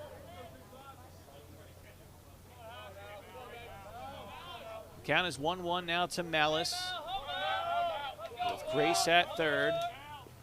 And Malice sends a drive to left center. Walsh is running back. He's looking back, and he's called off by Patton, who'll make the grab, but this will come in to score Grace. So Michael Malice with a sacrifice F8.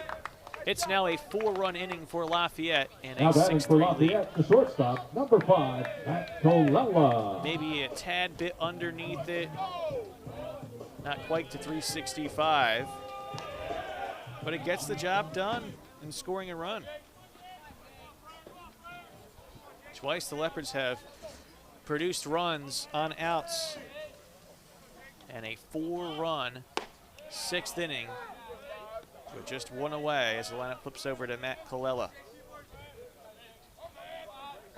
So Caden Carlin sees his book closed. 2 runners allowed on and 2 batters faced, both scored. A hit and a walk. A diving effort over at right is no good. Past Porter. A little bit of indecision over at second, but it'll be held up for Matt Colella, who has a 1-out double. Now batting for the Leopards. So we've seen a pair of singles, a triple, and now a double here in the 6th for Lafayette. And you see Trey Porter on kind of a late rolling attempt there to make the grab. Unable to do so. Lafayette is now in double figures with 10 hits. Do want to have one scoring correction. It was not 6 hits allowed, but 8 by Nick Tamburo in his 5+ innings in the start, as he is now on the hook for the loss. Ethan Swidler's 1 for 3. He took ball 1. Now ball 2. Way ahead in the count. He had an infield single in the first. Pop out back to the pitcher and a fly out to left since then.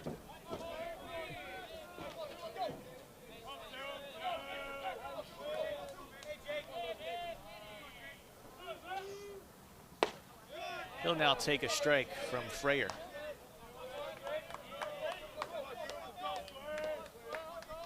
What a breakout campaign for the sophomore from San Diego.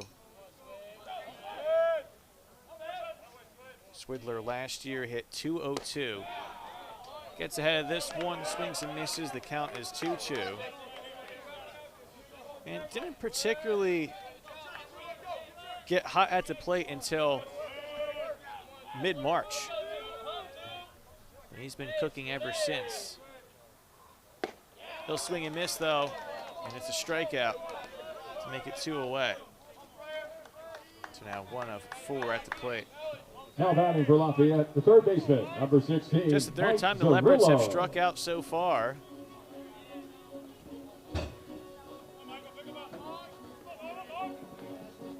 Again, what's most impressive for Swidler, who very early in the first extended his hit streak to 11. He's also been great at getting on base, but no walks drawn so far in the last 4+. This could potentially be the 5th game. Michael Zarillo has walked and hit an RBI triple to right. He is up to bat. Again, 6-3, Lafayette leading Monmouth. A look to second, and a 1-0. Big rip and miss. DiMucci got up as if he was going to throw to second. Colella's that far off, kind of with the understanding at least there won't be a snap throw coming over. Strong shift by Monmouth, but there's still an opening between Second and short. There's another rip and miss by Zerillo. Makes the count 1-2. Freyer's getting some whiffs. Again, for a pitcher that, at least coming into the game, statistically speaking, has been more about getting the ball in play with only 7 strikeouts and 10 2/3.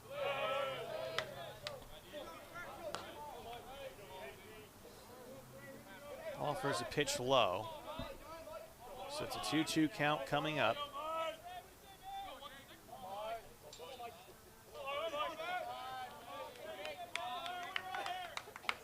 And here comes a pitch to Zerillo, who takes a called strike 3 on the outside corner.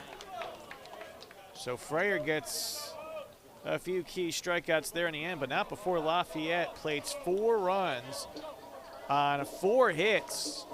No errors and 1 left, and it's now Lafayette 6, Monmouth 3 through 6 innings on the Lafayette Sports Network. Going behind the scenes with ESPN's Beth Moans was a once-in-a-lifetime experience. It was really cool to see what it takes to produce a big-time college basketball broadcast. Lafayette connects students with alumni at hundreds of different companies and nonprofits every year. It's a great chance to network. I got a first-hand look at a career and got to see whether it was right for me. At the end of this, I'm one step closer to finding my dream job.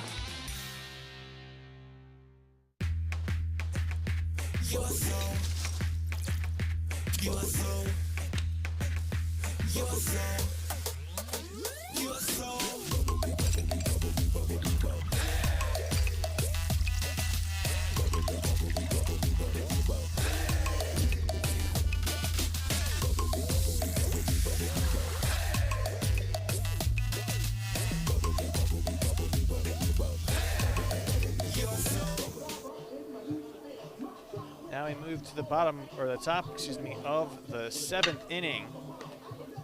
As Lafayette had a 2-0 lead, a 3-2 deficit, and after 4 runs in the 6th, lead by a 6-3 score. Bo Polenta has faced the minimum 6 through 2 innings of work in relief. Monmouth to lead off the 7th inning. As he Number faces 30, batters Wyatt 8-9-1, he'll try to set up the remaining part of the Lafayette pen.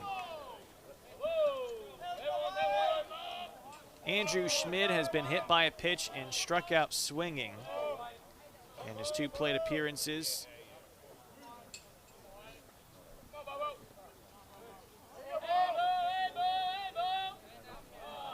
He was hit by a pitch, led off the 3rd, part of a 2-run inning. And your Monmouth down by 3 with 3 team at-bats. You don't have to panic. And of course, if you're Lafayette, you want to get the ball over the plate, but do so wisely. 1-0 is swung on and sent to left center, but Fadio well within range. Makes the grab. It's an easy F7, 1 away.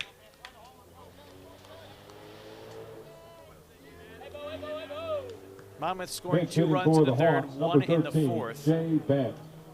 3 runs on 4 hits, no errors through 6 team at-bats. Lafayette scored twice in the 1st, 6 in the 4th. They have 6 runs on 10 hits, no errors through 6 team at-bats. As Monmouth has a pinch hitter up for Joey DiMucci, who had a hit and a runner caught stealing so far in this game, but the pinch hitter is the lefty Jay Bant, who is 8 of 27 at the plate, so .296 average, 1 double, 1 home run, 7 RBIs.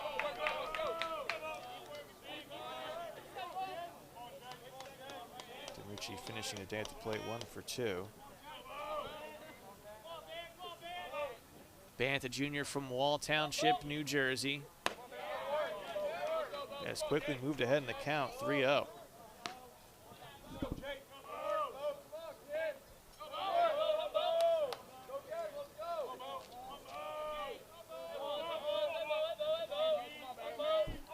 Bant, the lefty. They will reach on a 4-pitch walk. First free pass administered by Bo Polenta. 3rd as a team in terms Now of batting for walks. There's Monmouth, the also been second 2 hit baseman, batters. number 1, Casey Caulfield. And very quickly, Bance will give way to a pinch Now runner. pinch running at first base for Monmouth, number 15, Brendan Bucher.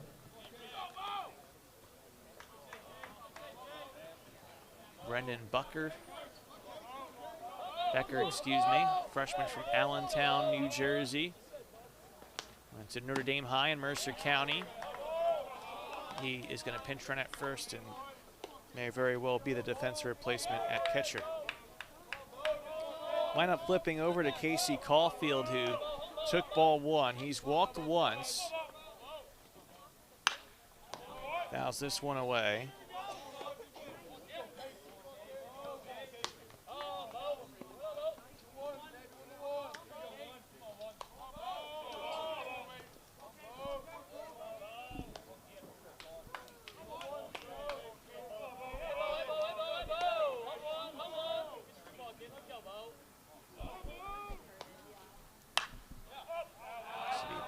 Out of play, and so quickly the count to Caulfield, 1-2.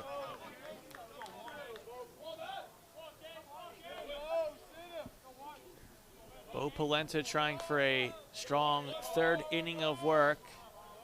Love a double play here. Lafayette is ready in double play depth, but it is a speedy Caulfield leadoff spot in the lineup, fouling away the 1-2.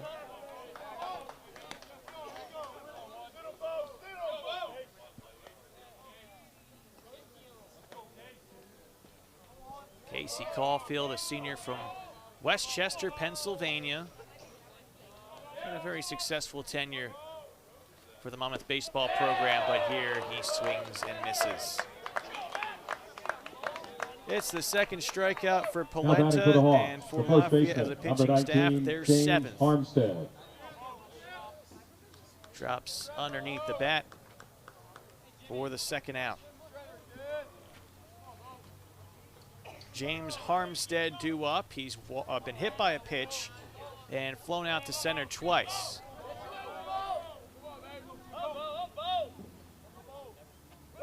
Warner thought about going on the first pitch, but stopped. Malice teased the snap throw, but never released. Pitch did miss.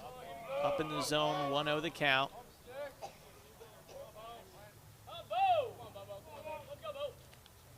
Armstead takes it eye level this time, 2-0.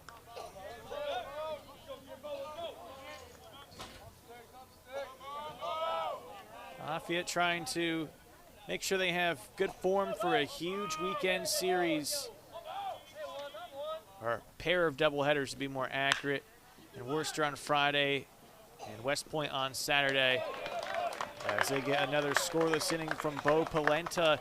Here in the 7th, it's time to stretch. 6-3 the Lafayette lead, as there were no runs, no hits, no errors, and 1 left for Monmouth. Batting in the 7th is Lafayette, coming up when we return.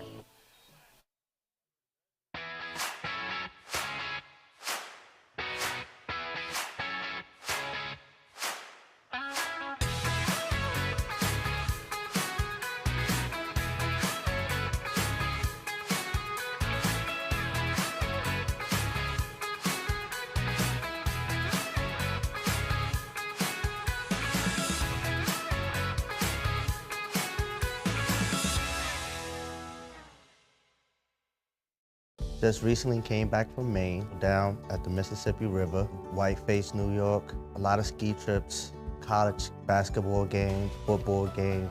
Been everywhere. Working at Easton Coach for 23 years, I feel there's no other job like it. With this job, the best part is if you want to go far, you can travel far. If you want to stay local, you can stay local. Here at Easton Coach, it's a new adventure every day.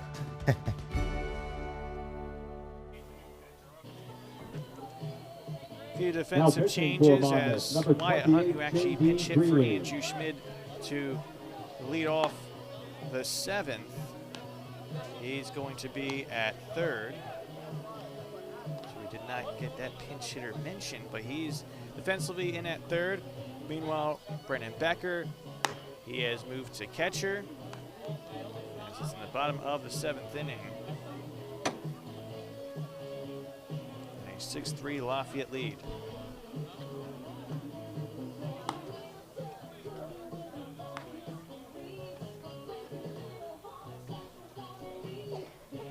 Well, Bo Polenta, 3 nice and strong innings on the bump, has helped to stabilize matters in terms of the pitching. And there is a pitching change for Monmouth as well, as Jake Freyer Leading off for the Leopards got at the the last bottom of the 3 outs of a seventh, the left fielder, 4-run number 6th 23, inning. Blaze Did not Fadio. allow a run, did allow a double, struck out 2. And the new pitcher for Monmouth is J.D. Greeley, who makes just his 3rd appearance. It's a very small sample size. 1 inning pitched, 1 hit allowed, 1 walk, 2 strikeouts. He faces Blaze Fadio to start the 7th, and the pitch misses high. So J.D. Greeley is a pitcher. Junior from Blakesley, Pennsylvania, from Pocono Mountain West. So far behind the count 2-0 to Fadio, who is 0 for 3 with an RBI groundout as he takes strike 1.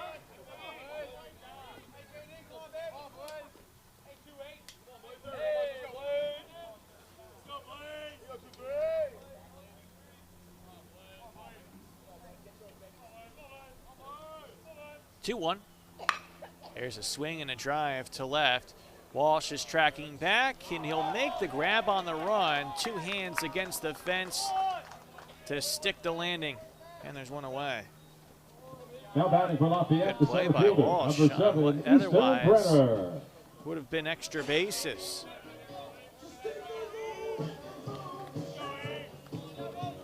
Good read from number 45 for Monmouth. Easton Brenner is 3 of 3 at the plate. He's due up.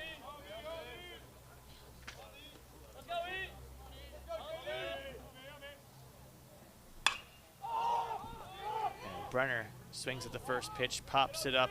Caulfield will make the grab, and just like that, 2 up, 2 down. Here in the 7th. 6-3 Lafayette leads.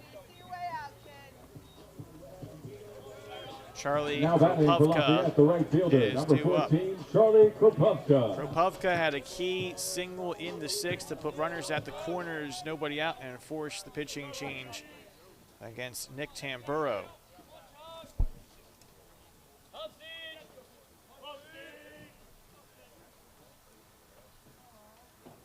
First pitch swinging, and Kropowka sends it out to center. Patton's underneath it. It'll be a quick 1-2-3 inning for J.D. Greeley.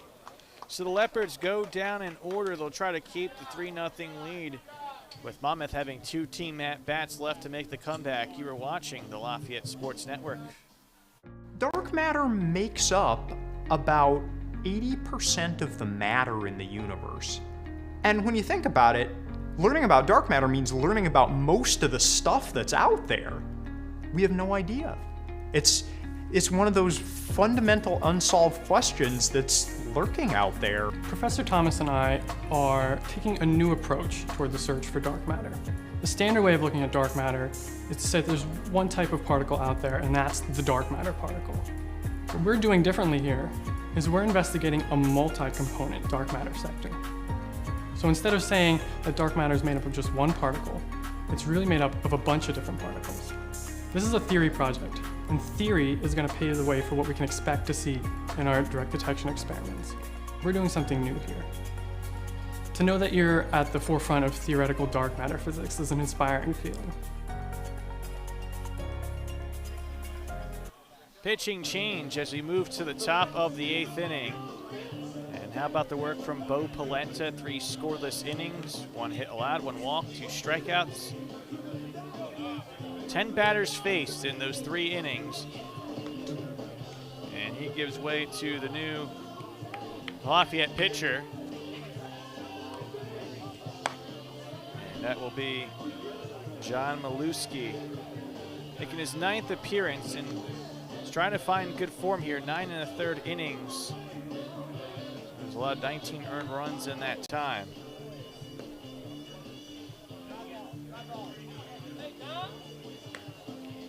Now pitching for the Leopards, 17 number hits allowed, 39, 10 of John them Maluski. have been for extra base hits.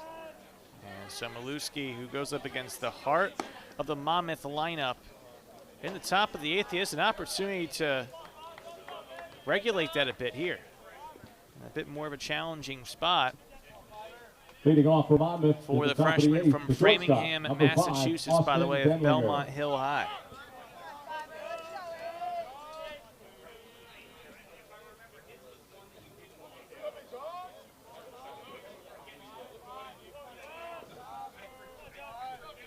Maluski faces Austin Denlinger to start this 8th inning. Denlinger has struck out twice and walked.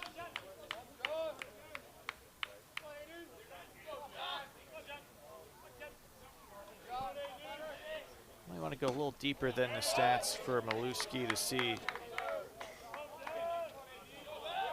what the 6'6" freshman is. A ton of potential. His last outing against Bucknell was a scoreless one. He also had a 3-inning scoreless effort early in the year against Wofford as the count moves to 2-1. But then you have 6 runs, 5 earned, allowed in an inning and a third at East Tennessee State. 6 runs all earned in an inning and a third against Delaware. 6 runs allowed, 2 earned against Villanova, a third of an inning. It's been kind of up and down for Maluski, as it'll be a leadoff single for Denlinger. And the first Hawk top 4 in the lineup to get a hit. Now batting for Monmouth, the designated hitter, number 8, got all Bill over that Stahl. fastball.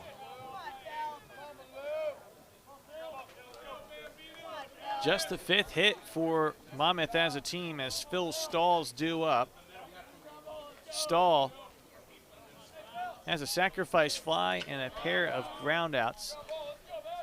Lafayette is going to shift third base side as Stahl takes strike 1.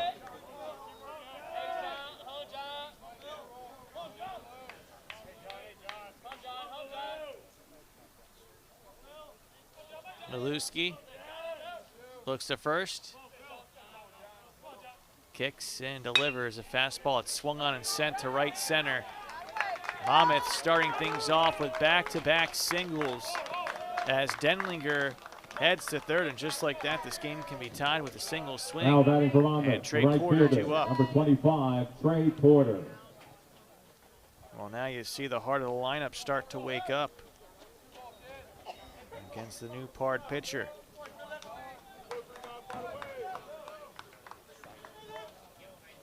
Porter had a popping bunt single his last time up. Stahl, meanwhile, will see his day come to an end. There'll be a pinch runner at first.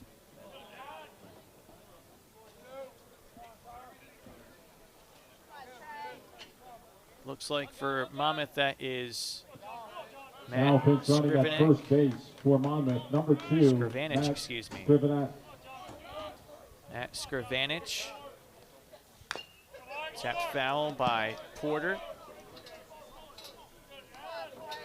Scrivanich, a sophomore from Tinton Falls, New Jersey, by the way of Red Bank Catholic. Scrivanich has not attempted a stolen base yet this season. Breaking ball in the 0-1 is a beauty. Falls over for a called strike 2. If Maluski can get a swing and miss, that would be absolutely huge. And so now here comes the 0-2. And the Maluski pitch almost hit Porter inside for ball 1. Porter tried to twist that body, see if it could hit him in the back and make it bases loaded.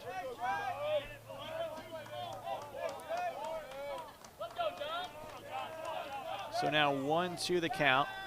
There'll be a throw over to first, no tag applied. with Skrivanich back safely.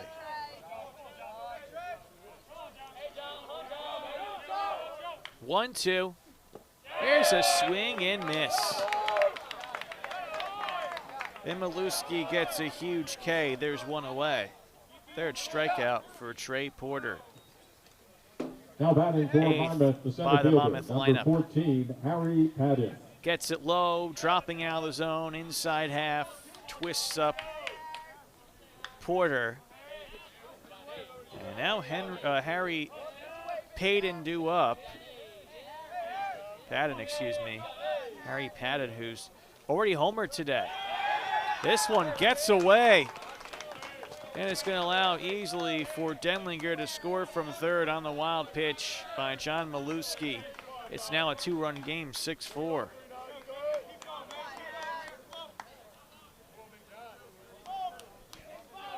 Skrivanich heads to second as you see that heavy pop off the gear of Michael Malice.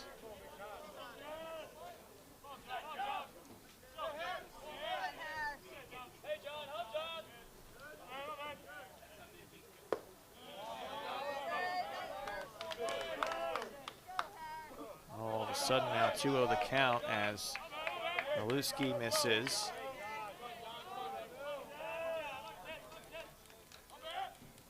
Monmouth could make it interesting here in the 8th. Big rip and miss though by Padden.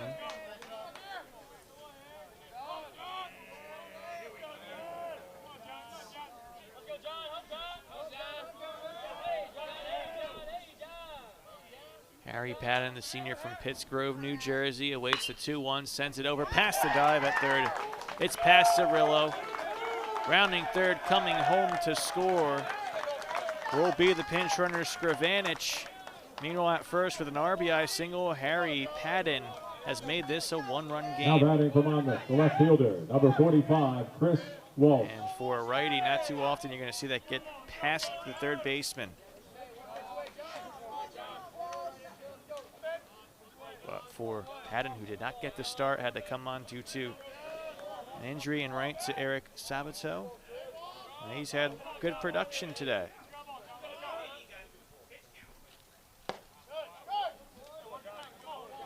Chris Walsh is now due up.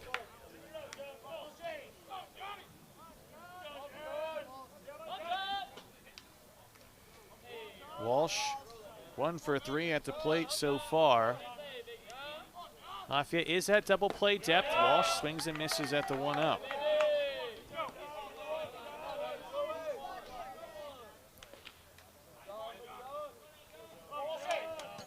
For John Maluski, just trying to get out of this inning with the lead is what he'll have to settle for.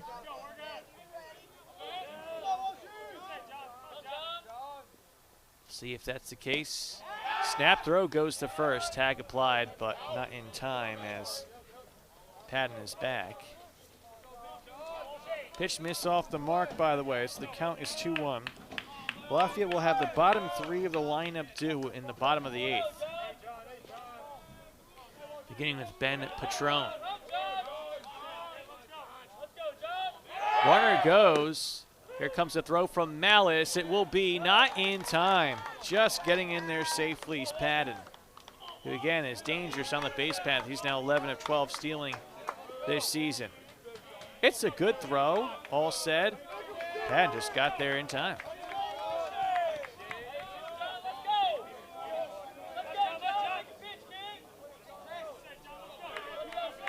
It was a taken strike, by the way, so now the count 2-2. Breaking ball swung on and slicing foul. A bit early on the swing for Walsh.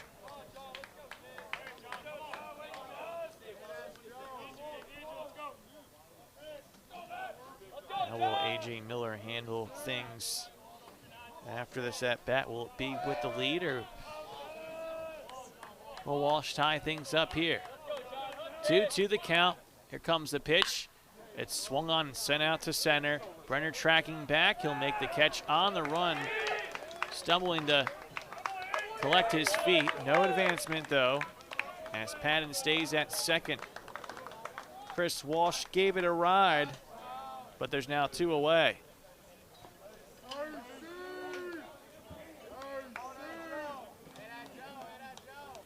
Brenner had to slow up his momentum there by the track.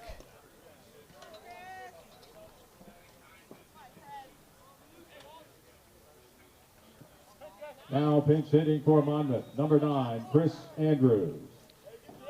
Well, last time it was Wyatt Hunt in this 8th spot in the lineup pinch hitting. Now this time it's Chris Andrews, who's a .306 hitter. 1 home run, 8 RBIs, 11 runs scored on the season.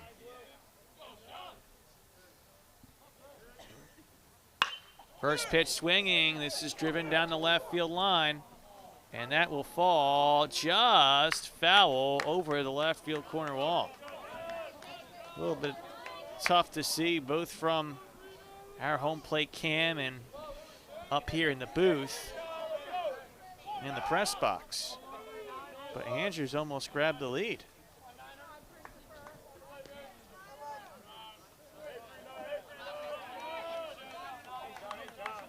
Monmouth has rallied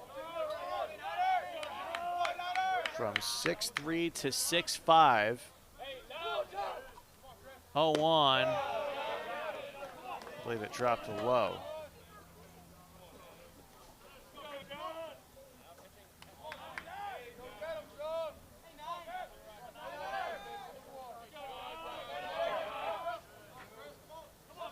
One now. And that misses as well. Again, it's time to lock in for the freshman Maluski. Monmouth rallying against the first year, but he has a chance to keep this a lead. Got to get it done here on the 2-1. And this is swung on, sent over in the hole. Grab that second. The throw will be not in time. With an infield single, Chris Andrews with no advancement from third. It's now runners at the corners. Seemed to be the right call. And that's into the shift. How big is that shift? You can look at it one of 2 ways. Maybe you're a little bit more shaded towards second base if you're the shortstop in a normal situation, and maybe that's a 6-3 ground out, or maybe that gets by the shortstop and the runner comes in to score. There'll be a pitching change in a huge spot.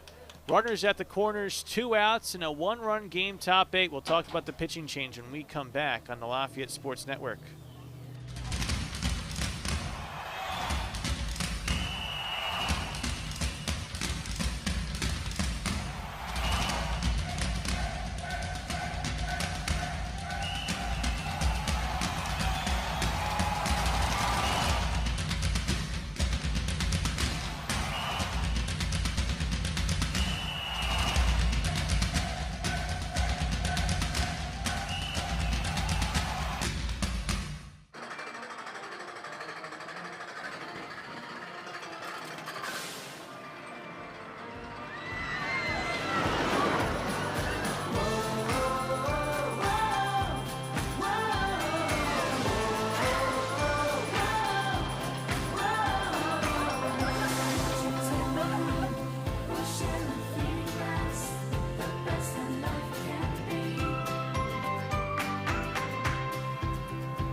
Two on, 2 out, 1-run game, top 8.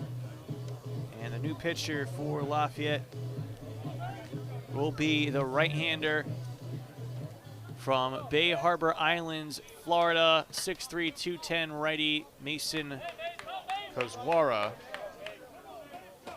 Now batting for Monmouth, Kozwara on the season and 10 relief appearances, 1-1 with 11.12 ERA. Walk to strikeout ratio is a concern. Again, these are common threads here for the Leopards. 19 walks versus 9 strikeouts in 11 1/3 innings. As a runner goes, here comes the throw. The tag is not in time. Meanwhile, Monmouth comes in to score on the throw. We have a tie game. It looked like maybe Andrews gets around the tag. Let's look at the throw. It's a good one. Maybe a little short. And Colella can't believe that the call didn't go his way. And there's a thing. You knew that was coming home on the throw. Colella opts to go with the tag instead of cutting it off and making the throw home. It's decision making that's, in that situation, probably 50-50. Meanwhile, it gets through past Colella. And as Andrews gets the stolen base to second, he scores on the RBI single by Brennan Bucker. It is 7-6 Monmouth. Now batting for Monmouth, the second baseman, number 1, four-run Casey Caulfield. Pitching depth, pitching depth, pitching depth. Always the theme in midweek games. What can carry over to the weekend? And again, comes down to, do you even make that throw to second in that situation? You're trying to get out of the inning, yes.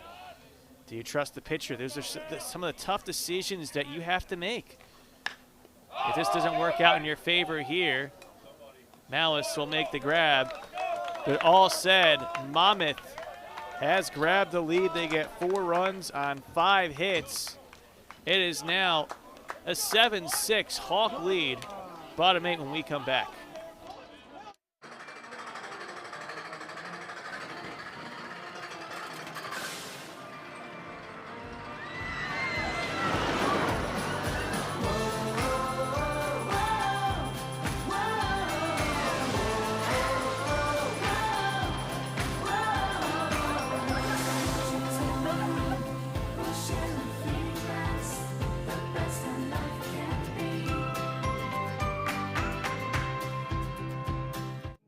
Lafayette College has nearly 30,000 alumni. That's a lot of spots on our collective leopard. Each of those spots is like a doorway to new connections and opportunities. Gateway Link helps get those spots together. Gateway Link is the exclusive career network to the Lafayette family. It is the place for alumni to alumni and alumni to student networking and mentoring. Tap into the power of the Lafayette network. Join Gateway Link today. Well, there is a 4th player to occupy the 8th spot in the lineup. And the new third baseman for Monmouth, Joey Ventresca.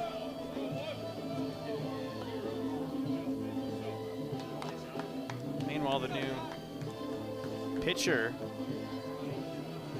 for Monmouth will be the righty Dante Charamella.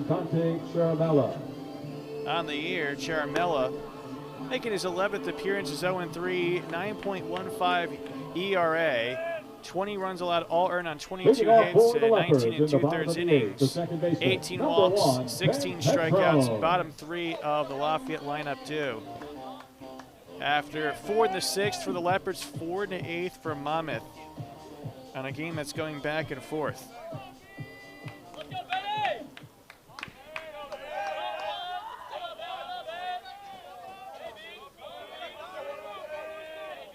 Again, midweek games, so no surprise to see the total number of pitchers used. This is the 5th for Monmouth. So far, there's been 5 for Lafayette.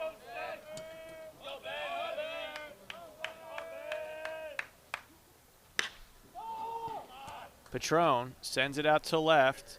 Walk tracking back after it had a little bit of extra carry, but there's one away.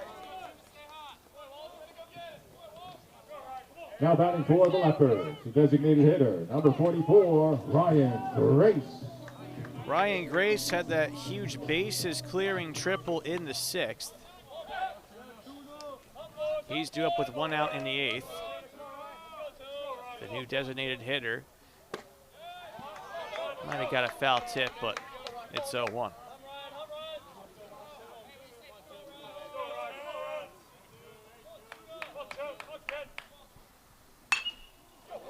Now Grace sends that down the right field line, and that is fair, just like his bases clearing triple.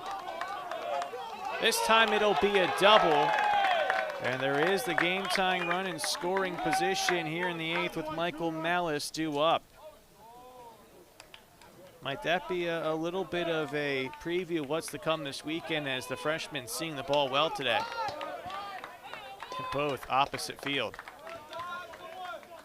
There will be a pinch runner for Lafayette, so the changes continue. 6, Luke Cayucci. And the pinch runner. Now batting for the Leopards, the catcher, number 4, Luke Michael Cayucci. Malice. Cayucci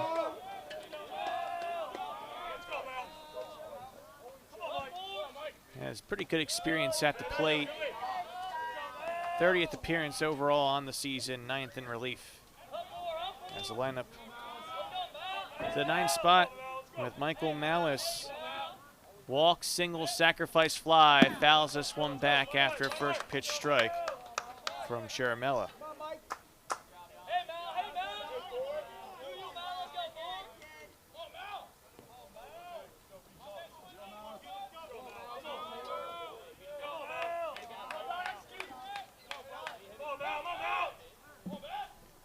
Oh, 2 in the dirt. And she won't try to run, but it's a good job behind home plate by Becker,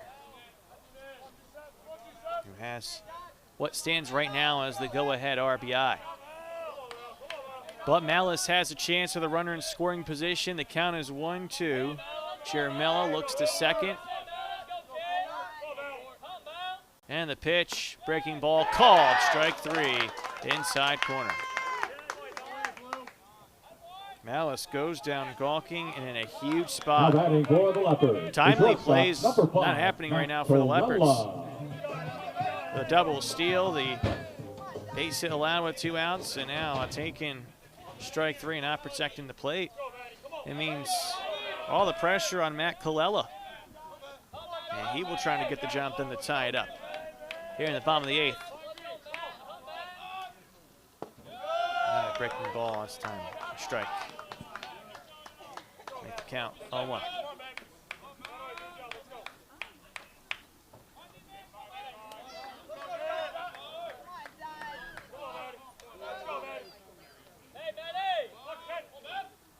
On. Taken for strike 2. Colella 1 for 4 with a double. 0-2 the count. Sharamella looks to second. And the pitch. This is stopped again low.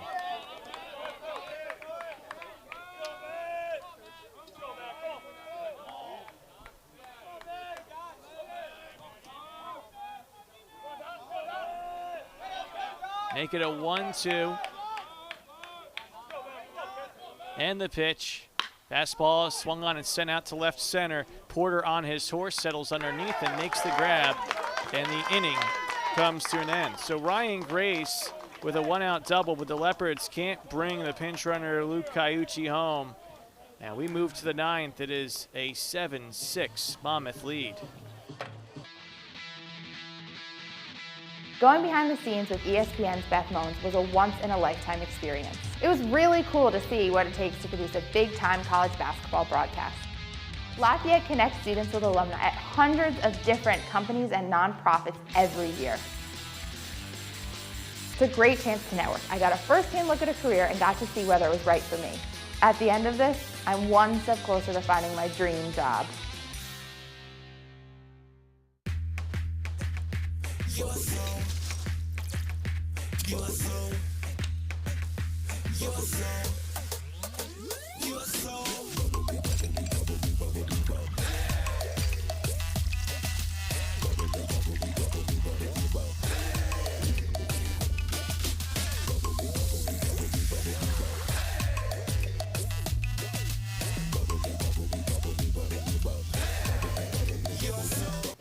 Monmouth up by a single run as Mason Kazwara will stay on after facing the last 2 batters of a 4-run eighth for Monmouth. Leading off for Monmouth. But now he has hitters 2, 3, 4 due up in the ninth, beginning with James Harmstead. Lafayette will also have hitters 2, 3, 4 due up when we go bottom 9. Will it be trailing by 1, or will Monmouth add to the fun they were able to enjoy in the 8th?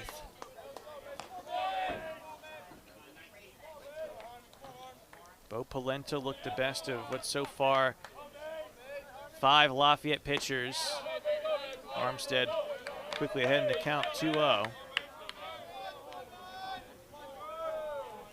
10 pitchers total between the two teams. Kaswara all out of sorts there in the 2-0.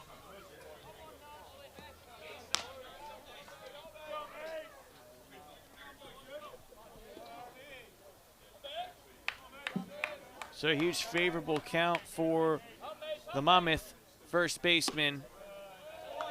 And he'll walk on 4 pitches to begin the inning. Leadoff runners getting on with the exception of the 6th. Now batting for when it was a pickoff, number 5, Austin 2-3, Denlinger. has been problematic. Monmouth leadoff hit batter in the 3rd, scored 2 runs. Monmouth in the 4th, leadoff homer in a 1-run inning. And leadoff single by Denlinger in the 8th in a 4-run inning. It's Denlinger now up, and he takes ball 1. And right now for Kaswara, 5 consecutive balls to start this inning.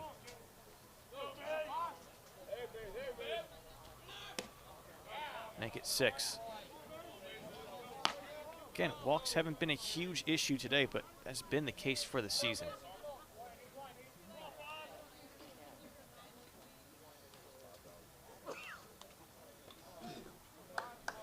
Zerillo with a quick word to try to calm down Kaswara.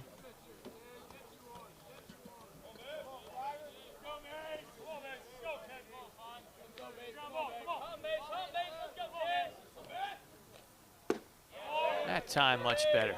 Taking strike makes the count 2-1.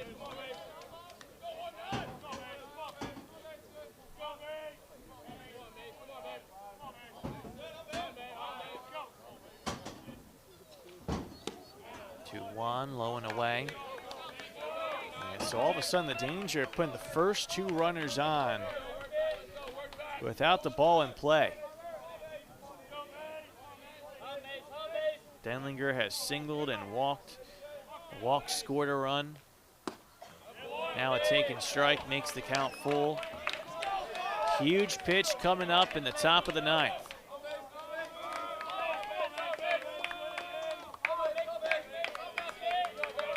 We'll see if Monmouth goes on the payoff pitch. They thought about it, and it doesn't matter.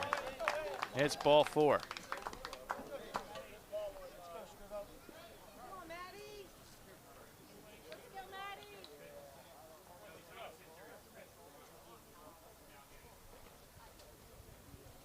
Matt Scrivanich is now up to bat. He pinch ran for Phil Stahl and scored in the 8th.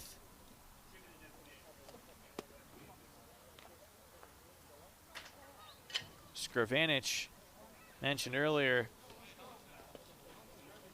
6 of 33 at the plate. 2 doubles, 1 home run, 3 RBIs. And there's going to be a pitching change for Lafayette. So 2 on, nobody out in a 1-run game. We'll pause for a break as you're watching the Lafayette Sports Network.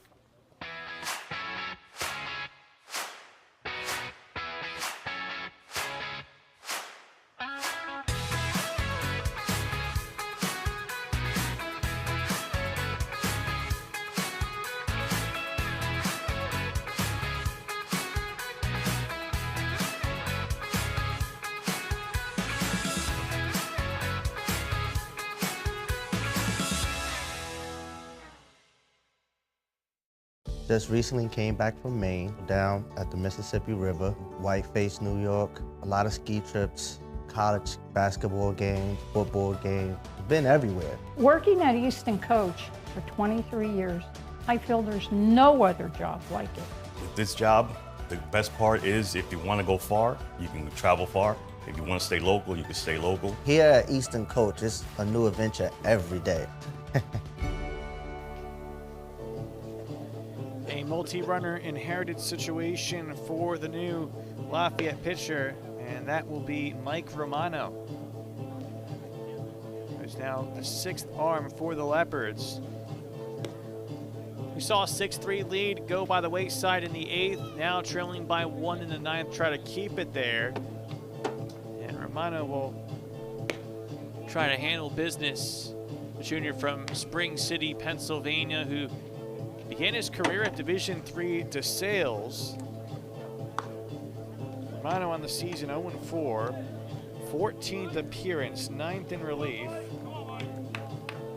And he's allowed 50 runs, 49 earned on 55 hits. Now batting for 28 Monmouth, and 2/3 innings. the designated hitter, number 2, So still trying to find his way. As Matt Skrvanich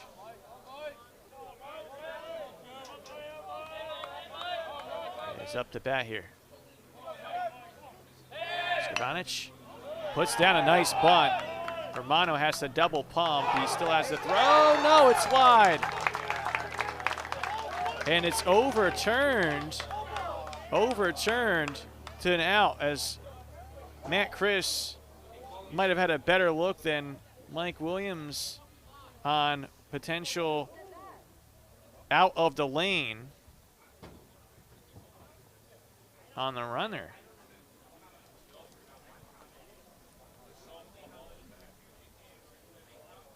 You see the runners go back to first and second. And so again, you see number 2, he's in on the green there. And so maybe the throw was off, but obviously when you see those runners go back to first and second, that was the runner not being in his designated lane.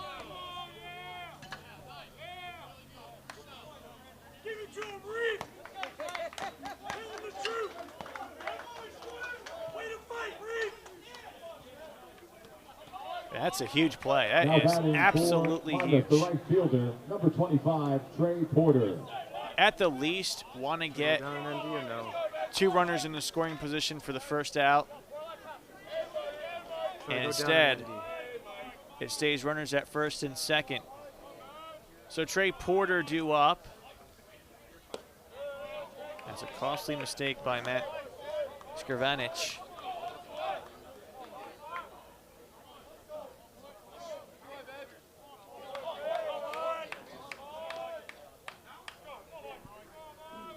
First pitch is a ball to Porter, who now takes a strike.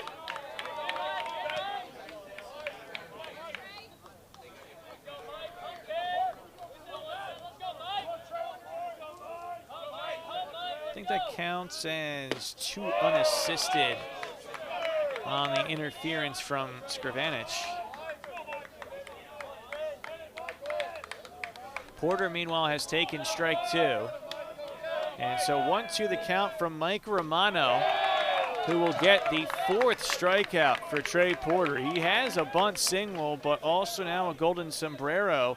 And just like that, 2 away, with runners still at first and second. Now batting for Monmouth, as Romano blows right by fielder, Porter. number 14, the center fielder, number 14, Harry Patton.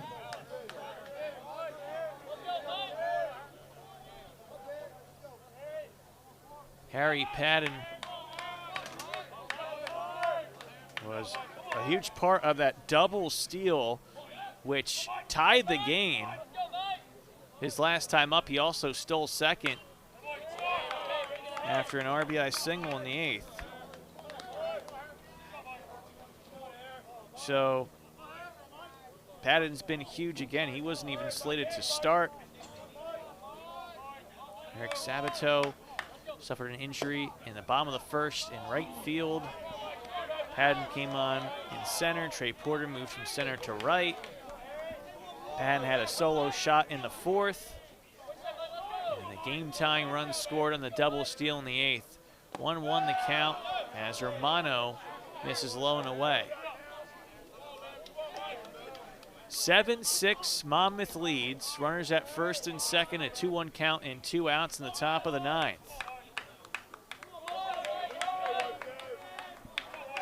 And Romano on the 2-1 gets Patton to swing underneath this one. It carries out to left.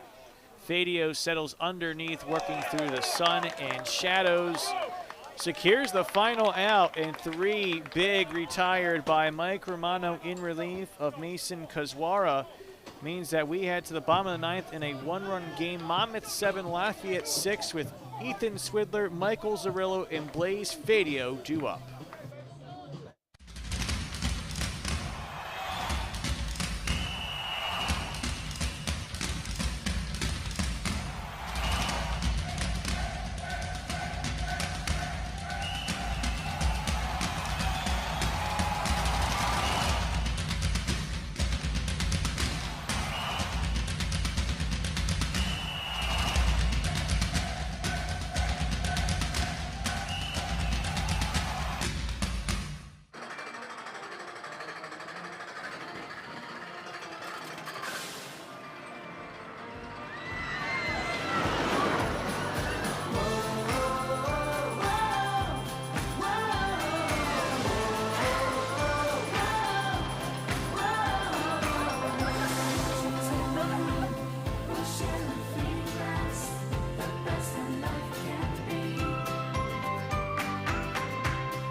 So Lafayette trailing by 1 in the bottom of the 9th, 7-6 the score. Leading off for the Leopards in the bottom Have of the scored 9th. 2 The runs in the first first baseman, and 4 in the Swidler. 6th. In the first, Ethan Swidler 1-out single, Michael Zarillo RBI triple, and Blaze Fadio 5-3 RBI ground out. Ethan Swidler disagrees on a called strike 1 against Dante Chiaramella. There's also 2-3-4 leading off in the 5th, and it was a minimum face frame, fly out to left, walk, and then a strike him out, throw him out, double play. As there'll be a stoppage here to talk things over with Ethan Swidler, who's 1 for 4 at the plate. If it sticks right now, again, an extension of the hit streak, but Swidler's batting average will dip. Entering the day at a team best 350.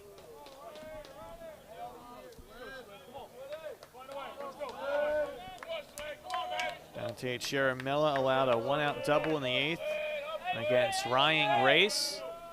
0-2 called, strike 3 on the outside corner. And you gotta protect the plate here in the 9th. Now batting for the Leopards, the third baseman, number 16, Mike Zarillo. That's right there. That is right there. And so 1 away.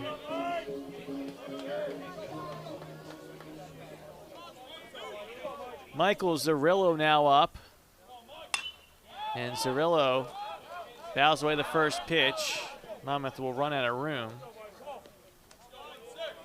As Becker and Ventresca both gave it chase.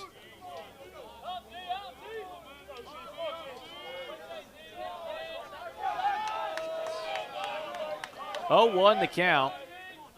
And the pitch swung on and sent out to left field. Walsh is tracking back, still looking back. He's going to not make the catch as it hits the base of the wall. So no catch, no home run. Split it down the middle as Michael Zarillo, the game-tying run, is in scoring position. Number 23, Blaze Fadio. And the Blaze Fadio with an opportunity to tie it up at the least. Opposite field swing. Again, you don't see the wind pulling out much at all. And kind of twisted all around over his head a few times there and left as Walsh with it going shadow, then sun, then shadow, out and left. As a taken strike 1 by Blaze Fadio, who's 0 for 4 with an RBI ground out in the first, a ground out to second in the third, a strikeout swinging in the 5th, and a fly out to left in the 7th. 0-1, and Fadio gets a bit underneath this one. Shallow center, Patton on his horse. He will make the grab, look for the throw to end the game, but it will not come in time. And Harry Patton had to catch up to that one. Now batting for the Leopards, the center fielder, number 7, Easton Brenner. Fadio definitely got underneath it. And you see a little bit of indecision there that almost came back to bite Zerillo.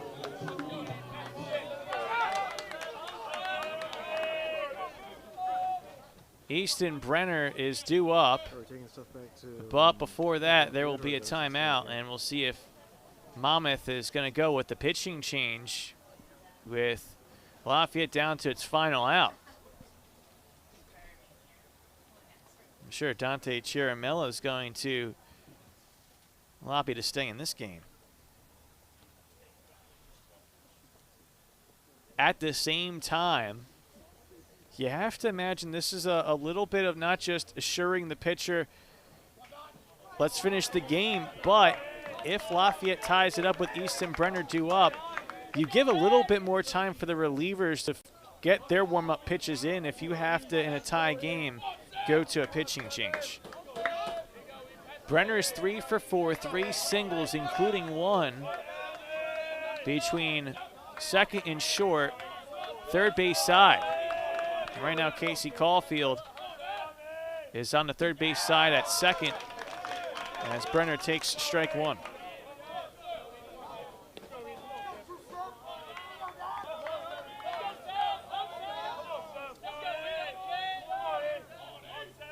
Oh, 1 taken, strike 2, and Easton Brenner and the Leopards are down to the last strike. And I don't think these batters are seeing Dante Chiaramella well. This is another timeout at 0-2. We're talking Swidler, the number 2 hitter leader in batting average, and Brenner, who's had 3 hits today, both having conversations after being down in the count 0-2. This guy's got to get locked in here right now because there's no more strikes to give. It's another strike without the ball in play. It's ball game. 0-2 the count. Here comes the pitch, and this one gets away as a runner goes to third. Becker's not going to make the throw. A wild pitch means the game-tying run is 90 feet away. Now 1-2 count coming up. There's Chiaramella to Easton Brenner. Here comes the pitch. A swing and miss. There'll be a throw over to first to confirm it, but that is the ball game as Monmouth comes on the road in comeback fashion to win by the final score of 7-6.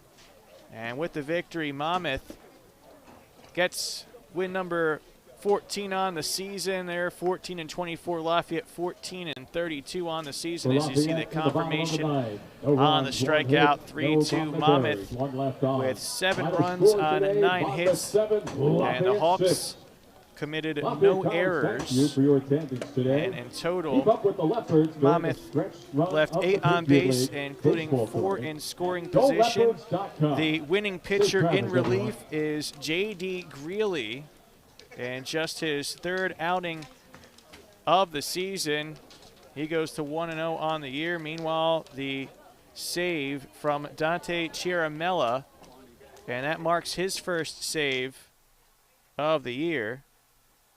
Meanwhile, for Lafayette in the losing effort, they get 6 runs and do so on a total of 11 hits as they left 1 on base 90 feet away. There were no Lafayette errors. And in total, Lafayette left 8 on base, including 4 in scoring position. The losing pitcher in relief is John Maluski as he falls to 0-1 on the year in a game that lasts a total of 2 hours and 46 minutes. So for the Leopards, it all comes down to this weekend. They are at Holy Cross for a doubleheader on Friday, needing a sweep for a chance to play themselves in on Saturday, depending on what happens beyond the series doubleheader at Army West Point. And you can log on to goleopards.com for more information. But that does it here from Hilton Ron Field. The final score, Monmouth 7, Lafayette 6. We thank you so much for tuning in to today's production, which was brought to you by Lafayette Sports Network. Take care, everybody.